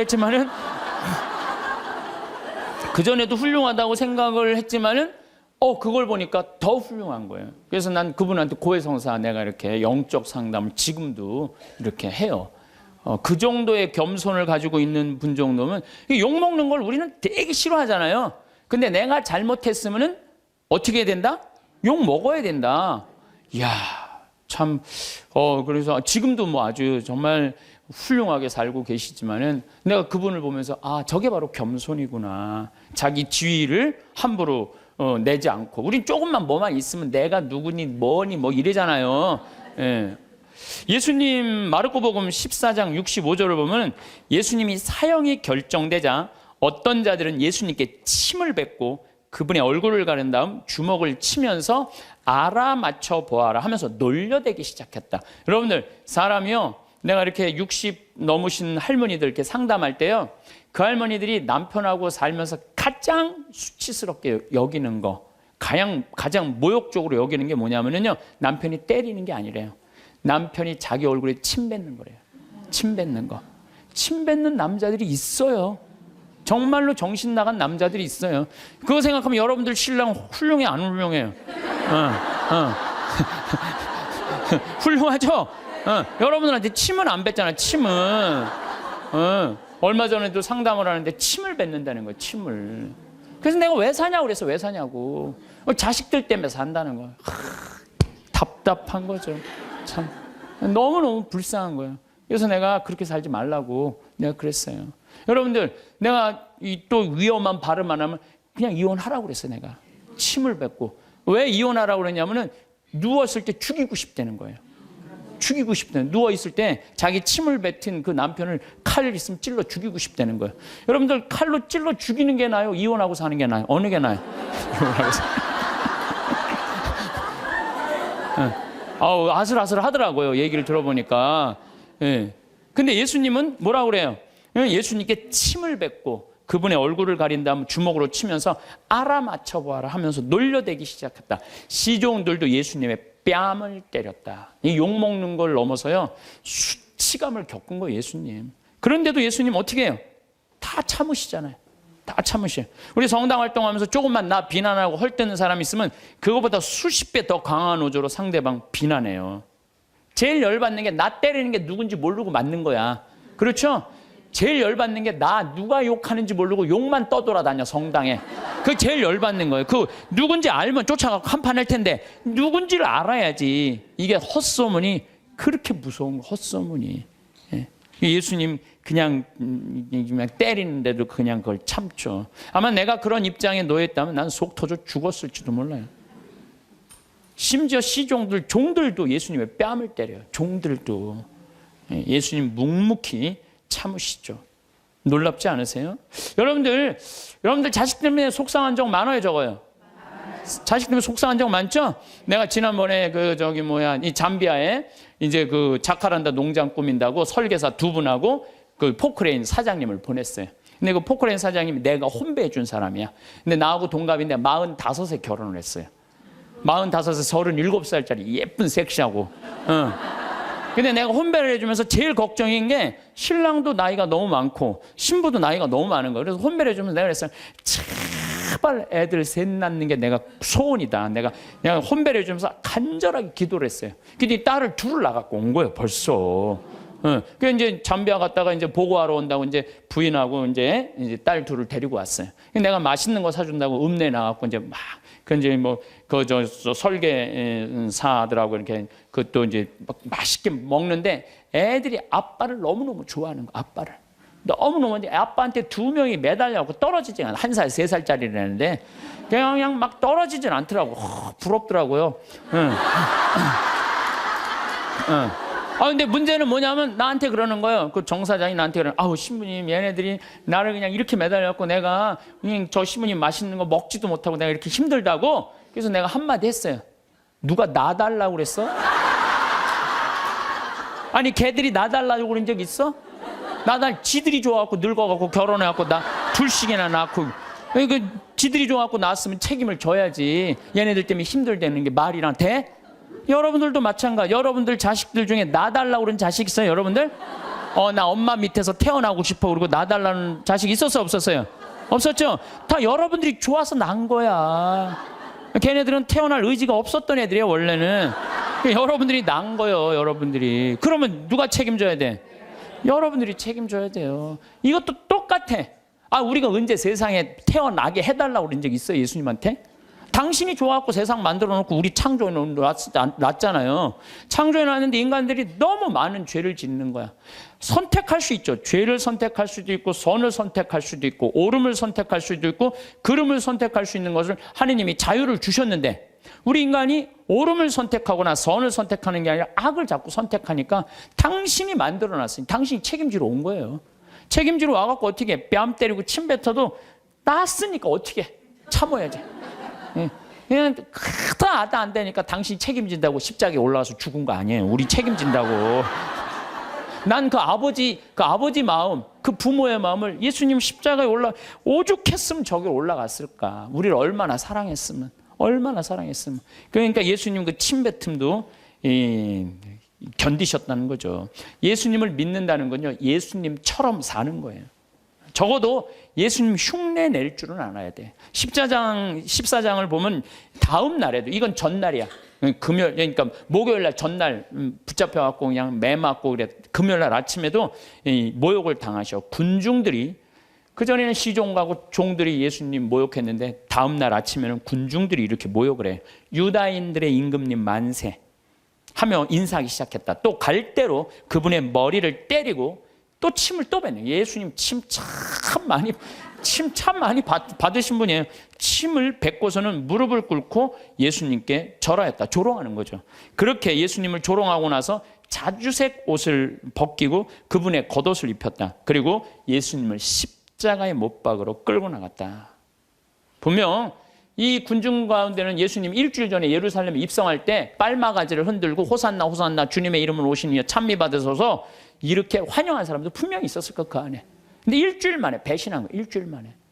그러니까 여러분들 인생 살면서요, 나 욕하고 누구 배신하잖아요. 그 모든 누구도 이해하지 못할 때 성당에 가서 예수님만 쳐다보세요. 예수님만 보면 예수님 입장하고 내 입장하고 어쩜 이렇게 똑같으냐. 동병상련. 어쩜 이렇게 똑같을까? 그러면은요, 예수님의 그 깊은 성심을, 깊은 마음을 이해하실 수 있습니다. 근데 문제는 우리가 살아가면서 사람한테 너무 의지하다 보면 이런 수치한 모욕, 배신을 겪을 수 있어요. 그러니까 사람은요, 물론 사람을 사랑하지만 사람만 온전히 믿으면요, 우리 인간이 실수해요. 우린 누굴 믿어야 돼? 예수님을 믿어야 돼. 예수님한테 마음을 많이 빼앗기는 사람들은요, 욕 조금 먹는다고 분노하지 않아요. 근데 사람한테 온전히 모든 걸 투신하는 사람은요, 이게 사람들한테 배신을 당하면요, 주체할 수가 없는 거예요. 누구도 다 배신해도 배신하지 않을 분이 한 분 계시잖아요. 예수님. 예수님 생각만 하면 우리가 이겨낼 수 있다는 거죠. 나는 이렇게 미움의 원인이라도 제공하지만 예수님은 무슨 미움의 원인을 제공하셨겠어요? 예수님은 대통령이 되려고 하지도 않았고 돈을 벌려고도 안 했어요. 집 한 채 없으셨던 분이에요. 예수님이야말로 집 한 채 없이. 그리고 왕권을 탐하지도 않고 사랑하려고 온 분이야. 사랑하려고. 가난하고 병든 사람들, 외로운 사람들 친구로 오신 분이죠. 그런데도 사람들이 죽어라, 죽어라, 죽여라, 죽여라 이렇게 합창을 했죠. 예수님은 그런 사람들을 상대로 해서 목에 핏대 올리면서 상대하지 않았어요. 그저 묵묵히 견뎌내셨어요. 여러분들, 나한테 험담하는 사람, 나한테 나쁜 소문 내는 사람, 어때요? 그런 사람들하고 싸우면 여러분들 어떨 것 같아요? 더 평화로울 것 같아요? 화는 내면 낼수록 해결이 돼요? 일이 더 커져요? 커져요. 제일 좋은 건 무시하는 거예요, 무시. 그런 사람들. 저도 이제 이렇게 이제 평화방송에 이제 강의 많이 나가잖아요. 또 강의도 또 무지하게 텔레비에 많이 내보내더라고. 일주일에 8번이나 그냥 평화방송에 내보내. 그러니까 이제 내 강의를 이제 듣다가 좋아하는 분들도 있지만 내 강의 싫어하는 분도 있어요. 싫어하는 분들. 또 우리 천주교 교우들도 뭐 싫어하겠지만 천주교 아닌 사람들도 싫어하는 경우가 있어요. 그럼 내욕을 인터넷에다 무지하게 해요. 막. 그래갖고 이제 쫙 읽어보면, 야, 정말 욕 대단하게 한다. 근데 나는 대꾸를 안 해요. 거기서 그래, 제발 황신부 대꾸해라. 그래도 절대 대꾸하지 않아요. 네. 왜 대꾸하지 않느냐면 내가 그 사람이 어떤 사람인 줄 알고, 그 사람이 무슨 중학생인지 고등학생인지 남자인지 여자인지 할머니인지 할아버지인지 교육을 높게 받은 사람인지 낮게 받은 사람인지 성격이 어떤 사람인지 전혀 모르고 그 인터넷에 몇 줄 나온 걸 가지고 그 사람하고 말싸움으로 그게 해결이 될 일이에요? 그렇지 않겠어요? 우리 인생이 다 똑같은 것 같아요. 여러분들 우리가 바라보는 사람은 상대방의 빙산일각이라고 그러잖아요. 빙산일각. 예? 우리가 이렇게 1912년에 타이타닉호가 갈다가 이 조그만 빙산인 줄 알고 지나갔는데 이 밑에 엄청난 빙산이 있어갖고 이래갖고 그냥 침몰한 거 아니에요. 우리가 사람을 보는 건 이 꼭대기만 보는 거지 이 안에 이 사람이 할아버지가 어떻게 했는지 할머니가 어땠는지 엄마 아버지한테 맞고 자랐는지 사랑을 받고 살았는지 우리가 알 게 뭐예요. 그냥 이 겉에 드러난 것만 가지고 우리가 사람을 평가할 수도 없고 상대할 수도 없는 문제라는 거예요. 그래서 나는 인터넷에서 절대 대꾸하지 않아요. 네. 왜? 그 사람이 어떤지 알고 어떻게 알아? 내가 이렇게 눈으로 보고 얼굴을 마주 보면 밤새서라도 얘기할 수 있겠지. 근데 그 사람이 막 내가 욕을 했는데 만났는데 막 2m에 막 팔뚝이 막 한 대 맞으면 막 갈 것 같아. 그럼 어떻게 해? 네. 그러니까 우리가 쉽게 이렇게 분노하거나 쉽게 상대한테 싸움을 한다는 게 좋은 게 아니에요. 욕은요, 세상 살면서 기본적으로 먹고 산다. 이렇게 생각하면 속 편해요. 왜? 누가 욕 먹고 살았어? 예수님이 욕 먹고 살았으니까. 예수님이 모욕을 당했으니까 우리도 인생 살면서 조금 모욕당하는 거, 욕 먹는 거, 그 어느 정도. 그거를 이겨내려고 그럴 때 인생이 고통스러운 거예요. 저도 이렇게 살아오면서 그런 나쁜 거는 그냥 무시하고 시간이 지나면 다 없어져요. 시간이 지나면. 5년, 10년이 지나보면 다 없어져요. 그러니까 여러분들 그런 거. 오늘 지금 내가 식사하면서 여고생이 임신했다는 헛소문이 학교에 퍼졌대. 그래서 자살을 한 거예요. 그 아까운 아이가. 그러니까 이 헛소문에 죽는 사람들 정말로 많아요. 헛소문에. 그래서 사람들이라는 게 참 그런 문제가 있는 것 같아요. 자, 그렇다면 우리 인간이 참 죄를 짓고 살아요. 게으르고 나약하고 그 다음에 시기심 많고 죄를 져. 나 같은 죄인도 용서받을 수 있나요? 여러분들 인생 살아오면서 정말로 누구한테도 얘기하기 부끄러운 죄들이 있으시죠? 저는 많아요. 누구한테도 얘기하기 부끄러운 죄들 참 많아요.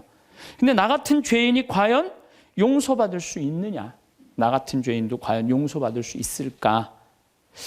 저는 예수님이 요한복음 8장에 보면 간음한 여인 얘기가 나요. 그거를 읽으면요 굉장히 위로가 많이 돼요.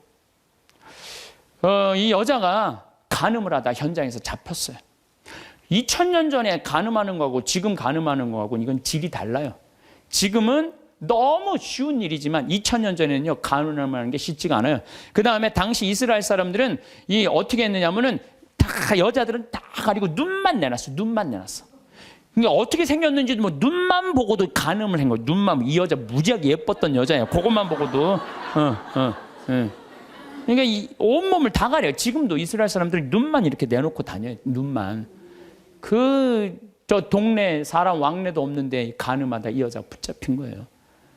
그러니까 예수님은 간음에 대해서 단호하셨어요. 만약에 너희들이 음흉한 생각으로 여자를 쳐다보면 누나를 빼라고 그랬어요. 그 정도로 예수님이 간음에 대해서. 나는 참 그 성서가 너무 괴로워요. 난 그 성서에 의하면 내 누나는 한 6,000개는 빼야 돼. 6,000개. 내 누나는 6,000개는 빼야 돼요. 이 누나 하나도 안 남았을 거야 지금. 아무리 갈아 껴도 계속 빼야 돼. 계속. 도시에 나가면요 대단해요. 도시에 나가면은 요즘 또 여자들이 다리가 얼마나 쫙 얼마나 예뻐요. 옷을 얼마나 야하게 입고 다녀요. 이야, 그럼 그냥 눈알 그냥 빼야 돼요, 눈알. 예, 예. 아마 여기 계신 분들도 눈알 남아있을 사람 별로 없을 것 같은데. 예? 예수님 그렇게 간음에 대해서 단호하셨어요. 간음하면 안 된다. 그런데 간음한 여자가 현장에서 붙잡혔어요. 네? 예수님, 당신 간음하면 눈알 빼라고 그러지 않았느냐. 또 한편으로는 모든 사람을 용서하라고 그러지 않았느냐. 둘 중에 뭘 선택할 것이냐. 예수님이 이 여자 편을 들면은 상당히 이상해지는 거예요. 근데 2000년 전에 예수님께서 간음한 여자 입장에 쓰여요. 그래갖고 너희 중에 죄 없는 사람 먼저 이 여자를 돌로 쳐라. 난 이 여자 입장 이해한다 이거예요. 이야, 이거 대단한 일이에요. 이거 보통 용기 아니면 이거 제정신 가지고는 이거 못해요. 보통 용기 가지 않으면은. 근데 예수님은 그 여인을 감쌌던 거예요. 그 여인을. 그냥 하나 둘 떠나가니까 예수님이 너 죄를 묻던 사람이 다 어디 갔느냐? 주님, 하나도 없습니다. 다 떠났습니다. 근데 그 다음 말이 더 기가 막혀요. 그들이 네 죄를 묻지 않았다면 나도 네 죄를 묻지 않겠다. 그러니까 여기 계신 분들, 예수님은요, 우리를 그만큼 사랑하시는, 우리 나약한 인간, 쓰러질 수밖에 없는 인간, 부족한 인간임을 인정하시는 거예요. 그러니까 충분히 우리 인간을 인정하고 이해하고 계신 분이 예수님인 거죠. 그러니까 그 예수님한테, 여러분들은 그 예수님을 사랑하면요, 막 가슴이 막 설레고 막 기쁘고 끝도 한도 없는 사랑을 갖고 침뱉음을 안경나 십자가에 그냥 올라가서 그냥 우리들을 위해서 돌아가시지를 않나. 대단하잖아요. 그러니까 혹시 여기 계신 분들, 나 같은 죄인도 용서받을 수 있나? 용서받을 수 있어요. 진심으로 주님께 용서 청하면. 그래서 삶이 변해야죠. 사람은요, 근데 저는 요즘 우리나라 문화에 조금 안타까운 게 뭐냐면은 한 번 잘못하면 죽일 놈이야. 다시는 회복할 수가 없어. 우리나라 사회가 그래요. 한 번 잘못하면. 근데 교회는, 주님은요, 한 번 잘못해도 다시 용서 청하면은요, 기회를 주세요. 너무너무 좋죠? 여러분들 성당 잘 나온 거예요. 성당 잘 나온 거예요. 근데 더 기가 막힌 거는 요한복음 4장에 사마리아 여인 얘기. 사마리아 여인, 예수님이 이제 이 유다에서 예루살렘에서 성전을 막 둘러엎어요. 성전을 둘러엎고 막 채찍으로 막 후드려 까요. 그러니까 사람들이 예수님을 죽이려고 그래요. 그러니까 그 한바탕 하고 이제 갈릴레아, 예수님 본 활동 문제인 갈릴레아로 가려고 그러는데, 갈릴레아로 가는데 예루살렘에서 갈릴레아로 올라가면은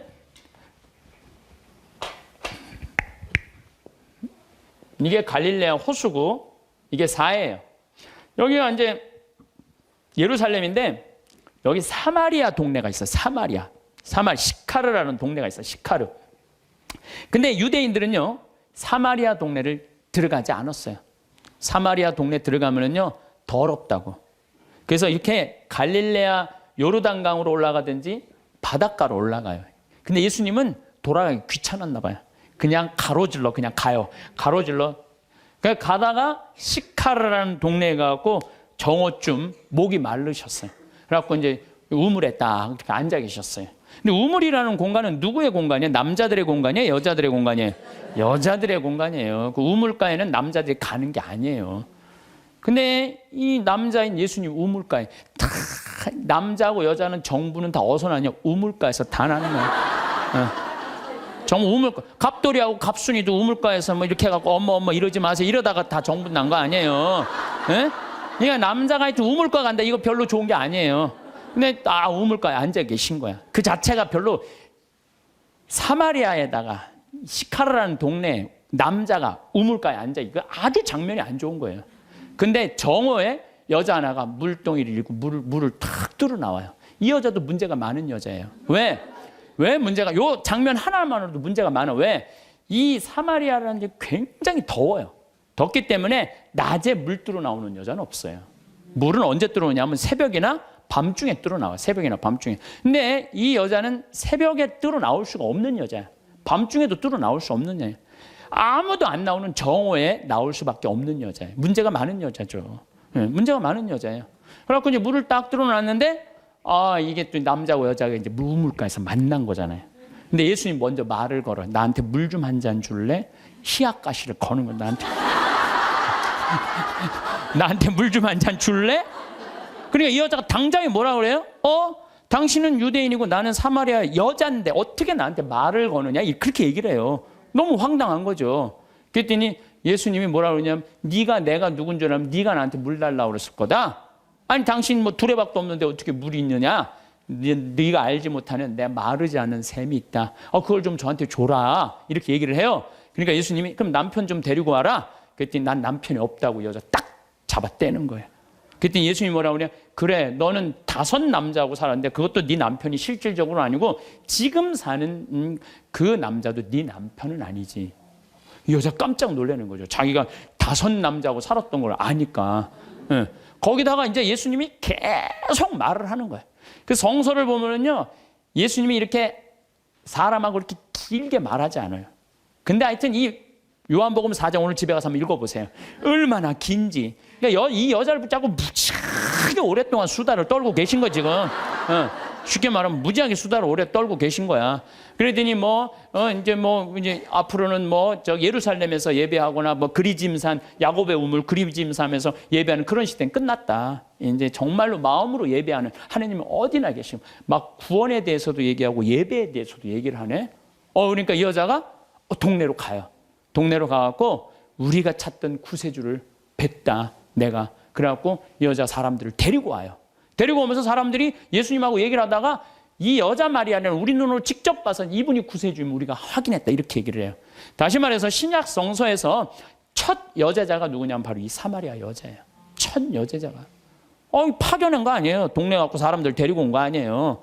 근데 여러분들 생각을 해봐. 이 여자가 5 남자하고 살았던 여자야.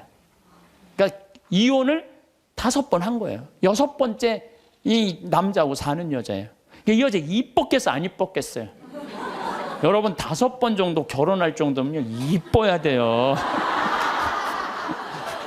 이뻐야 돼. 그렇잖아요. 굉장히 예뻤을 거예요. 근데 여러분들 성당에서 이 생각을 해봐요. 신부님 우리 성당에서 6번째 남자하고 살던 여자가 성당을 나왔어. 그것만 해도 여러분들 대단한 이슈가 될 것 같아요 안 될 것 같아요? 대단하죠. 6번째 남자하고 사는 이혼을 5번 하고 6번째 산 여자가 나왔는데 신부님 미사 끝나고 그 여자를 붙잡고 얘기하기 시작하는 거야. 그것도 성당을 어떻게 운영할 것인가. 그 여자 의견을 물어보는 거예요.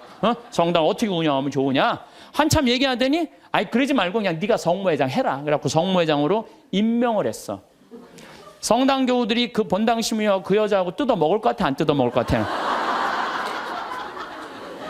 뜯어 먹어요.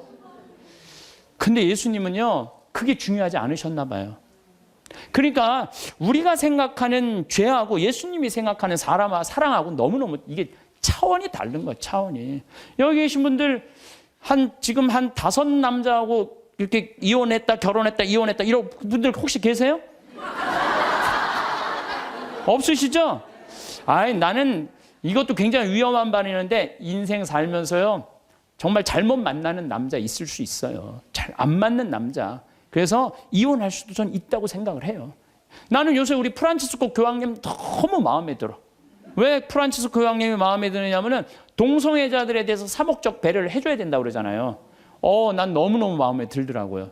내가 동성애자 옹호자가 아니에요. 왜 동성애자에 대한 사목적 배려를 해야 되느냐면은 1960년대 초에 DES라는 여성 호르몬제가 발명이 돼. 그러니까 화학 호르몬제, 합성 호르몬제. 그러니까 이게 발견되면서부터 난리가 난 거예요. 전 세계적으로 여자들이 여성 호르몬이 에스트로겐이 정말 중요한데 이게 이제 약으로 먹을 수 있다. 그래갖고 막 임신을 했을 때 이 약에 대한 무서운 걸 모르고 다 먹여요. 임신한 여자들한테. 이 여성 호르몬이 에스트로겐이 먹으면 애한테도 좋을 줄 알고 다 먹여요. 그래갖고 이제 애들이 다 나왔어요, 세상에. 그런데 20년이 지나고 난 다음에 1980년 이때부터 갑자기 동성애자들이 너무 많이 늘어나는 거예요, 미국에. 동성애자들이 너무 많이 늘어나는 거예요. 그래갖고 이게 어떻게 된 거냐 추적을 해봤어요. 추적을 해봤는데 1960년도 초에 임신했을 때 DES, 합성 호르몬제를 먹은 애들이 문제가 생긴 거예요. 이 여자인 경우는 문제가 없어요, 여자인 경우는. 근데 남자인 경우는 임신을 했는데 뱃속에 뭐가 남자애가 들어있단 말이야. 그러면은 합성 호르몬을 먹으면 얘한테 에스트로겐이 들어가 버리는 거예요. 얘한테 뭐가 들어가냐면 테스토스테론이 들어가야 되는데, 남성 호르몬이 들어가야 되는데, 그러니까 몸 안에 얘는 태어나면서 뭐가 많은 거야? 여성 호르몬이 남자지만 여성 호르몬이 많은 거야. 몸에 뭐가 흘러? 여성 껍데기는 남자지만 안에는 여성 에스트로겐이 흐르는 거야. 그러니까 얘는 남자도 아니고 여자도 아닌 거야. 얘 잘못 아니에요. 누구 잘못이야? 엄마가 잘못 약 먹어갖고. 그래갖고 보니까 거의 그 남자애들 중에 한 4분의 3 정도가 동성애적 성향을 갖고 있는 거야. 얘한테 너 지옥에 갈 거다. 너 그래갖고. 이게 되냐 이거예요. 이런 사목적 배려가 필요하다는 거예요. 맞는 말씀이에요. 마찬가지. 우리가 이혼한 사람 성당 못 나오게 하잖아요. 아니에요. 저는 그렇게 생각하죠. 이혼할 수 있어요. 사목적 배려로 그들도 빨리 구제해줘야 돼. 어떤 방법으로든. 그래서 하나님 앞에서 정말 신앙생활 할 수 있도록 해줘야 돼. 예수님은 5번째 산 여자하고도 하늘나라 얘기를 했는데 여기서 구원의 대상에서 제외될 사람이 몇 명이나 될 것 같아요? 다 구원받을 수 있는 거 다. 저는 이렇게 이 요한복음 4장을 묵상하면서 우리 예수님께서 우리 인간을 얼마나 사랑하는지 그 깊이를 헤아릴 수가 없어. 헤아려서 너무나 많은 사랑을 갖고 계신 분이야. 그러니까 여기 계신 분들 중에 나 같은 사람이 과연 성당 일을 할 수 있을까? 나 같은 사람이 과연 주님의 일을 할 수 있을까? 내가 이런 위선자가 아닐까? 아니에요. 여러분들 진정으로 회개하고 용서 청하고 삶의 변화. 회개라는 게 뭐예요? 삶의 변화되는 거 아니에요. 다시 열심히 살면은 하나님께서 받아준다는 거. 어떤 사람이라도 다 받아준다는 거예요. 근데 우리는요, 죄 속에 gat혀서 이러지도 못하고 저러지도 못하는 사람들이 참 많아요. 나는 죄인이야. 밥 먹어. 난 죄인이 무슨 밥을 먹어. 나 안 먹어. 그냥 술만 계속 먹는 거야. 나는 죄인이야. 술만 계속 먹어. 그러면 이 사람은 영원히 구제받을 수 없는 거예요. 예수님은 어떤 죄도 다 용서해 준다. 어떤 죄도. 성령을 모독하는 죄만 빼고는 다 용서해 줘요. 성령을 모독하는 죄만 빼고 다 용서해 줘요. 성령을 모독하는 죄가 뭐예요? 제가 신학교 때 너무 미운 사람이 있었어요. 그래서 지금 돌아가셨어요. 은퇴한 신부님한테 계속 고해성사를. 나 그 사람이 너무 밉습니다. 또 한 달 지나고 그 사람이 너무 밉습니다. 또 지나고 그 사람. 이제 신부님이 나를 아니까 한 7번째 고해를 하는데 신부님이 딱 그러더라고요. 학사님, 하느님의 사랑을 믿습니까? 안 믿습니까? 그러더라고요. 좀 믿는데요. 그랬더니 학사님은 내가 생각하기엔 하느님의 사랑을 안 믿는 사람이라고. 당신이라고 그러더라고요. 당신은 하느님의 사랑을 안 믿는 사람이라고. 그럼 무슨 말씀이냐고. 당신이 고해성사를 받으면 하느님께서 온전히 용서해 줬다. 그럼 그거를 믿어야지. 왜 못 믿고 7번이나 똑같은 죄를 고백하냐 이거야. 그게 바로 성령을 모독하는 죄. 성령을 모독하는 죄. 하느님의 은총을 온전히 믿어야 되는데 그 하느님의 은총을 안 믿는 거야. 용서 받았을까? 아니야, 안 받았을 것 같아. 또 가서 확인해보고 용서 받았을까? 안 받아. 또 가서 이게 성령을 모독하는 죄라는 거예요. 나도 보좌 신부 때 고해성사를 주면은 이쪽에서 고해성사를 줬어. 그리고 다 사죄를 해줬어. 근데 이쪽에 문 열면 이쪽 여자가 여기 와서 또 하는 거예요. 고해성사를. 진짜로 또 하는 거예요. 1년 내내 계속. 그래서 막 신경질. 왜 자꾸 벌써 이미 죄를 사해 줬는데 왜 하느님의 자비를 안 믿느냐고. 이 자매가 그러는 거예요. 나는 용서 못 받은 것 같다고. 하느님의 사랑을 못 믿는 거죠. 무한한 하느님의 사랑을. 우리가 회개가 뭐가 필요해요? 종교가 뭐가 필요해요? 용서가 없다면. 그러니까 하느님은 우리를 용서해 주셔요? 안 용서해 주셔요? 용서해 주세요. 그러니까 여러분들 하느님의 사랑을 간절하게 믿으시라는 거예요. 여러분들 평화를 원하세요? 네. 평화를 원하면요, 용서하셔야 돼요. 저는 예수님께서 계속 사랑해라, 용서해라, 사랑해라, 용서해라 그러다가 결정적으로 마지막에 평화를 주노라 그래요. 이게 언제 평화를 주느냐 하면은 예수님 침뱉음 다 당하고 때리고 뺨 맞고 십자가 못 박혀서 다 죽었어. 죽고 난 다음에 3일 만에 부활하세요. 3일 만에 부활했을 때 예수님이 제자들 처음 만나요. 3일 만에. 제자들은 어떤 상태? 스승 배신하고 다 도망간 상태 아니야. 다 도망가고 배신하고 스승은 죽었다고 생각했을 때 마음이 지극히 불안했어. 그 3년을 따라다니는 스승을 배신했단 말이야. 예수님이 3일 만에 부활하셔서 첫 인사가 니네들 왜 나 배신했어? 내가 죽었다 살아난다는 건 니네들 안 믿었어? 이렇게 얘기하지 않아요. 평화를 비노라. 평화를 주노라. 평화는요, 여러분들 언제 찾아오는 거냐면 그 모든 폭풍이 다 지나가고 누릴 수 있는 게 평화예요. 평화. 그래서 나는 여기 여러분들 지금 우리 평창 생태마을에 오셨지만은 제가 요즘 참 많은 평화를 많이 누려요. 저도 인생을 살면서 질곡, 막 폭풍, 뭐 별걸 다 겪었죠. 근데 요즘은요, 그 모든 걸 떠나서 이게 마음이 정말 평화로운 거예요. 그리고 여기 마당에 아침에 탁 이렇게 강 내려가는 걸 보고 앉아있으면요, 그렇게 행복해요. 아, 예수님이 이 평화를 얘기하는구나. 그러니까 마음 안에, 저는 지금 마음 안에 미워하는 사람이 정말로 없어요. 예전에는 많았어요. 참. 예전에는 많았어요. 근데 그런 단계들이 다 어느 정도 지나고 난 다음에 내가 이제 평창에 들어와서 산 지 10년이 됐어, 10년. 그러니까 10년 동안 뭐 인연이 있었던 많은 사람들이 이제 떨어져 나가고 뭐 사연이 있었던 많은 사람들이 떨어져 산속에서 여기 한번 마음 먹고 올라오면 그러면 하루가 걸리잖아요. 그러니까 웬만한 사람들은 거의 못 와요. 예. 그러니까 사람을 덜 만나고 또 좋은 사람들만 만나니까 평화로운 거예요. 아, 예수님이 부활하고 난 다음에 내가 너희에게 평화를 비노라. 그게 바로 이거구나. 미움, 분노, 증오, 죽어라, 죽여라 다 떠나고 난 다음에 예수님이 마지막에 십자가에서 부활하고 성취한 게 뭐다? 평화다, 평화. 그러니까 여러분들 마음 안에 미움이 있으면요, 평화를 누릴 수가 없어요. 마음 안에 분노가 있으면 평화를 누릴 수가 없어요. 그래서 용서해야 되는 거예요. 그래서 여러분들 우리 마음 안에 남을 찔러 죽이려는 마음의 창을 두들겨서 곡식을 만들어내는 낫으로 만들어야 돼.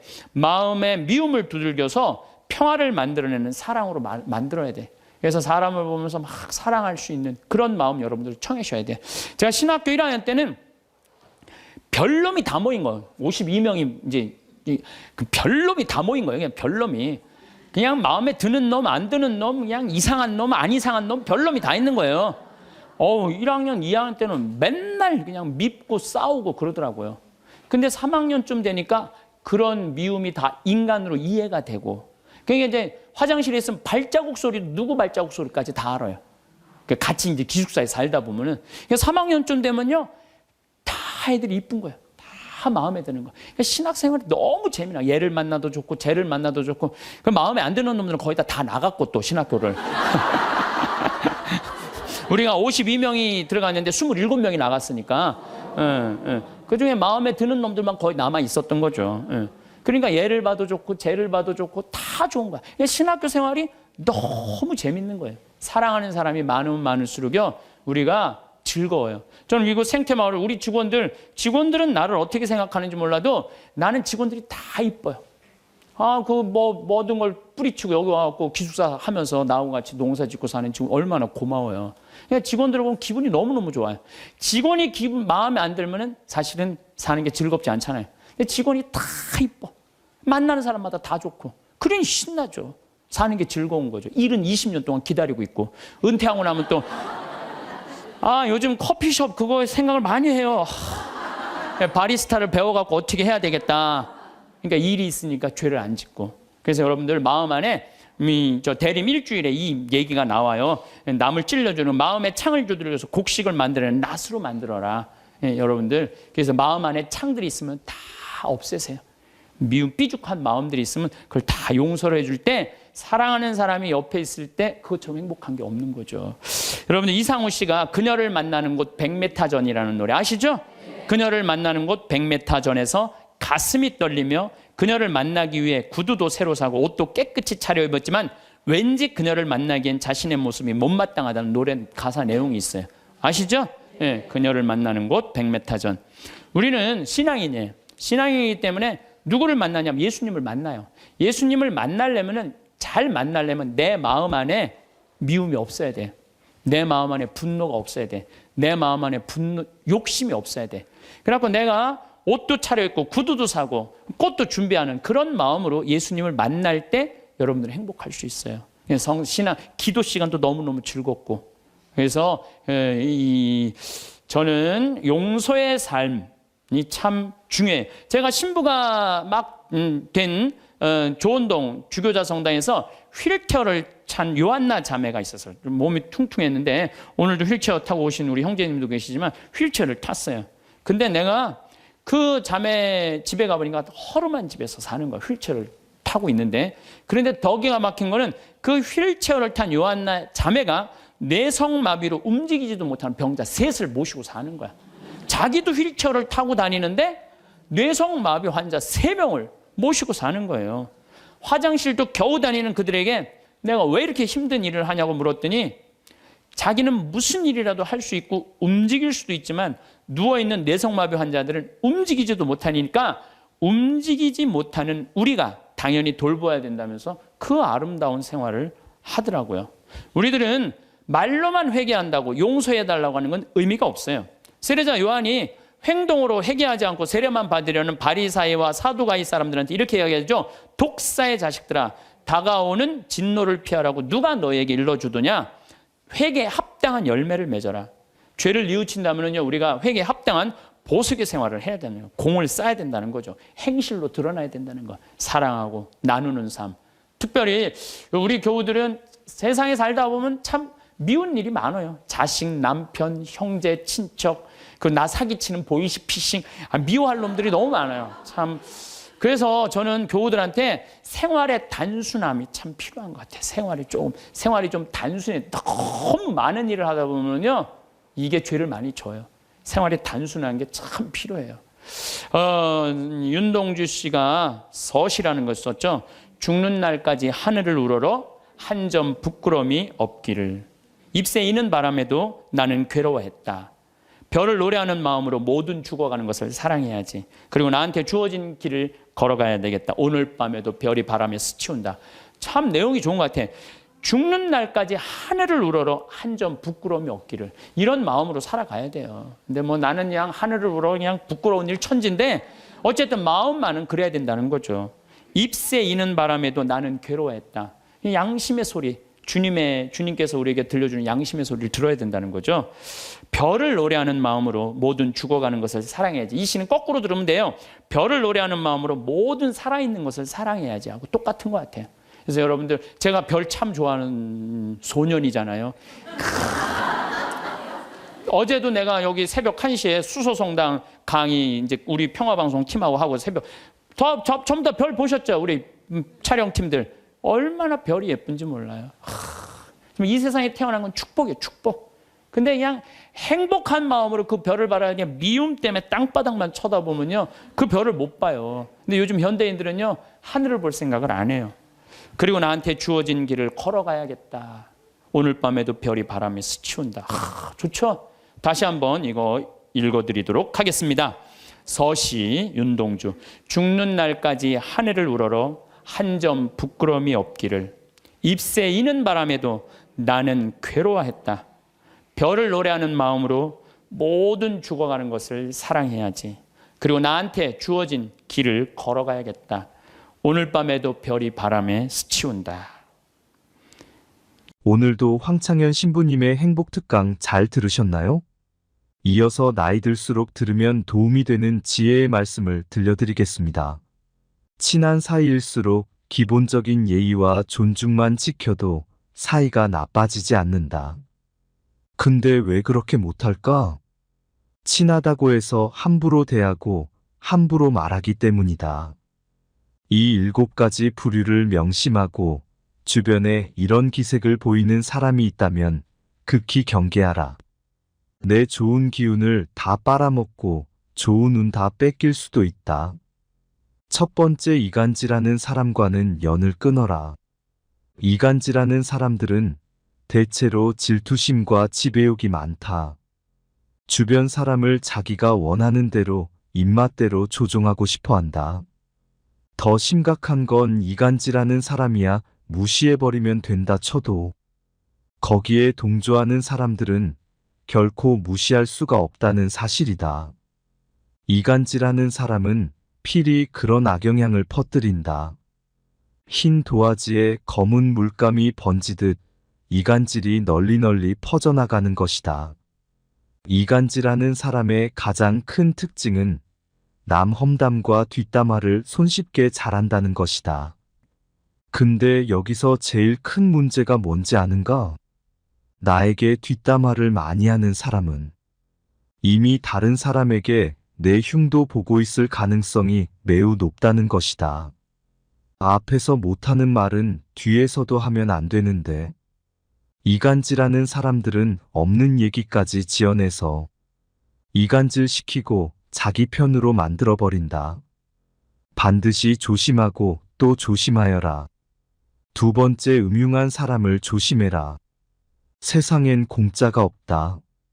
과한 친절이나 대가 없는 호의도 사실은 공짜가 아니다. 대가가 없는 것처럼 보이지만 다 대가가 있는 것이다. 음흉한 사람들은 대가 없이 도움을 주고 나중에 무리한 부탁을 한다. 사람에게는 기본적으로 남을 도우려는 마음이 있다. 도움을 받으면 보통의 사람이라면 마음의 빚을 지기 마련이다. 음흉한 사람들은 이 점을 이용한다. 마치 선의인 척 선뜻 도움을 주고 나중에는 크고 작은 부탁을 아무렇지 않게 하면서 사람들을 이용하는 게 바로 음흉한 자이다. 음흉한 사람들의 특징은 겉보기에는 착해 보이지만 실은 다른 사람들을 이용하고 있다는 사실이다. 교활하고 음흉한 사람들은 자기 이익만을 계산하고 이득이 되는지 해가 되는지만 계산하는 부류다. 음흉한 사람에게 잘못 걸려들면 된통당할 수 있으니 가까이 하지 말고 반드시 빨리 인연을 끊는 것이 좋다. 세 번째, 남의 단점을 말하기 좋아하는 사람과는 당장 연을 끊어내라. 사람에게는 누구나 단점이 있다. 허나 이러한 단점만 굳이 크게 부각해서 말하기를 일삼는 자들이 있다. 상대의 단점을 함부로 말하는 사람과는 인연을 끊어라. 이들은 자신의 결점을 가리고 장점을 돋보이기 위해 상대방의 부족함과 나약한 부분만을 과장하여 공격하고 비판하고 무시하는 것이 일상이다. 이런 사람들은 타인을 먼저 비난하고 상대방을 제압해 그들을 바보로 만드는 것과도 같다. 특히 그들이 남을 험담하는 목적은 단지 어떤 사람과 틀어져서 그런 것만이 아니다. 단지 편을 가르고 자신의 사회적 지위를 높이기 위해 타인을 헐뜯는 경우가 많다. 네 번째, 남을 만만하게 대하는 사람과는 인연을 끊어라. 남에게 무례하게 대하며 만만하게 대하는 인간 부류가 있다. 이런 이와는 상종도 하지 말고 엮이지도 말아라. 그들과 어쩔 수 없이 같이 지내야 한다면 이 세 가지를 명심하라. 첫 번째, 무례한 사람일수록 솔직하게 받아쳐줘야 한다. 두 번째, 겁먹지 말고 상대에게 불쾌한 감정을 반드시 표현해라. 세 번째, 모두에게 좋은 사람이 되려고 할 필요가 없다는 것을 기억해야 한다. 내 마음에 드는 사람과 나를 마음에 들어하는 사람에게만 잘 대해주면 되는 것이다. 그 밖에 다른 사람에게는 모두 기계적으로 대하는 것도 인간관계를 잘하기 위한 하나의 방법이다. 다섯 번째, 남의 말은 안 듣고 자기 말만 떠들어대는 사람을 조심해라. 틀린 것도 맞다고 박박 우겨대고 자기 말만 하는 사람들이 많다. 이런 사람과는 대화가 통하기 어렵다. 논리로 이기거나 설득할 수 있다고 생각하지도 마라. 자기 얘기만 하는 사람들이 말을 걸어와도 그 사람 말에 끌려 들어가지 마라. 이런 부류와 대화를 하게 되면 빨리 다른 얘기로 바꾸거나 바쁜 일이 있다고 피하는 것이 상책이다. 관계에 있어서 가장 중요한 건 적당한 거리두기다. 인간관계는 혼자서는 해결할 수 없는 만큼 상대방에게 관심을 끄고 내 할 일을 하는 것이 행복의 지름길이다. 나의 관계, 나의 행복, 나의 능력에 몰입해야 한다. 타인과 대화할 때는 상대방의 의견을 먼저 듣고 경청한 뒤 그 말의 흐름에 어긋나지 않게 대답하며 상대방에게 공감해 주어야 한다. 근데 몇몇 사람들은 타인과 대화하면서 타인의 생각이나 의견을 듣는 와중에도 자신의 주장이 옳다고 하고 자신을 먼저 내세우려 한다. 남의 말을 들을 줄 모르는 사람과는 관계를 이어나갈 필요가 없다. 오랜 친구 중에는 작은 일이든 큰 일이든 사사건건 자기 말이 항상 맞다는 식으로 말하는 사람도 있다. 사소한 것에 대해 이야기를 해도 모든 것은 자기 말이 맞다고 우기는 부류다. 이런 이들은 상대방과 대화를 할 때 가르치려 들고 연설하듯 하며 자기 말만 하려고 한다. 이런 식의 대화로 늘 상처 주는 친구가 있다면 반드시 인연을 끊고 멀리해라. 6번째, 잘해줘도 고마워하지 않는 사람과는 연을 끊어라. 잘해줘도 전혀 고마워하지 않는 사람들이 많다. 이런 이는 은혜를 모르는 자이며 내가 잘해준다 한들 그의 눈곱만큼도 보답할 줄 모르는 자이다. 자기밖에 모르는 자에게 호의를 베풀지 마라. 너만 상처받고 힘들어지기 마련이다. 또 잘못을 저질러 놓고서는 절대로 미안하다고 말하지 않는 사람도 있다. 전부 배려라곤 찾아볼 수도 없는 사람들이다. 타인의 입장도 전혀 고려하지 못한다. 특히 잘못했는데도 사과 한마디 할 줄 모르는 사람들은 스스로를 이미 속이고 있는 것이다. 자기 스스로마저 속여버려 양심이란 것이 없는 족속들이다. 대다수는 마음 깊은 곳에 열등감을 느끼는 경우가 많다. 다른 사람들에게 시기심을 품는 경향도 있다. 이런 부류와 함께 하는 것은 매우 큰 감정 소모와 에너지 낭비가 될 수 있으므로 관계를 끊어내는 것이 좋다. 또 나의 힘든 일들을 귀신같이 알고 파고들어서 은근히 들춰내거나 비난하는 부류들이 많다. 아무리 오래된 친구라 하더라도 어차피 이런 사람과 친구를 하게 되면 속마음을 이야기하는 것이 손해가 된다. 내 마음만 다치기 때문이다. 에너지를 깎는 사람과는 가까이 하지 말고 안정적으로 만들어주는 좋은 친구를 사귀어야 한다. 7번째, 아첨하는 사람은 반드시 피하라. 어딜 가나 아첨을 일삼는 자들이 있다. 왜 아첨하는 사람은 피해야 할까? 아부하는 사람들은 자기 실력이 부족하기 때문에 현란한 말과 새치 혀로 기회를 얻으려는 야비한 인간들이 많기 때문이다. 이들은 진실을 똑바로 보지 못하게 상대의 눈과 귀를 가려버리는 자들이다. 아첨에 취한 상대방은 아첨꾼의 속셈을 모르고 자신의 실력 때문에 찬사를 받았다고 믿는다. 이렇게 된다면 상대방은 자기의 능력이 아닌 아첨에 의해 잘못된 자만심에 빠져버릴 수 있다. 이러한 아첨꾼들만이 득세하는 조직은 반드시 패망하고 썩어 들어간다. 이런 조직에 몸담고 있다면 하루빨리 벗어나와야 한다. 인간관계에서 지나친 칭찬과 비판은 삼가해야 하는 법이다. 사람의 마음은 누르면 비굴해지고 세우면 우쭐해지기 마련이다. 상대의 비위를 맞추려고 마음에도 없는 아부를 하는 자들은 반드시 기억해두고 경계해야 한다. 아부하는 사람이라 해서 모두가 나쁜 것은 아니다. 개 중에는 진심 어린 칭찬의 말을 해주는 사람도 있기 때문이다. 허나 아부하는 자들 가운데는 상대한테 이빠른 말을 해주고 그 대가로 뭔가를 얻어내고자 하는 사람들이 더 많다. 아부하는 사람들은 듣기 좋은 말만 골라 하면서 내 인생을 꼬이게 만들어 버릴 수 있다. 그러므로 우리는 진실을 바탕으로 객관적으로 판단해야 한다. 또한 우리는 상대방의 아첨에 속아 넘어가지 않기 위해 상대방의 능력과 진심 어린 칭찬의 말을 구분할 수 있도록 노력해야 한다.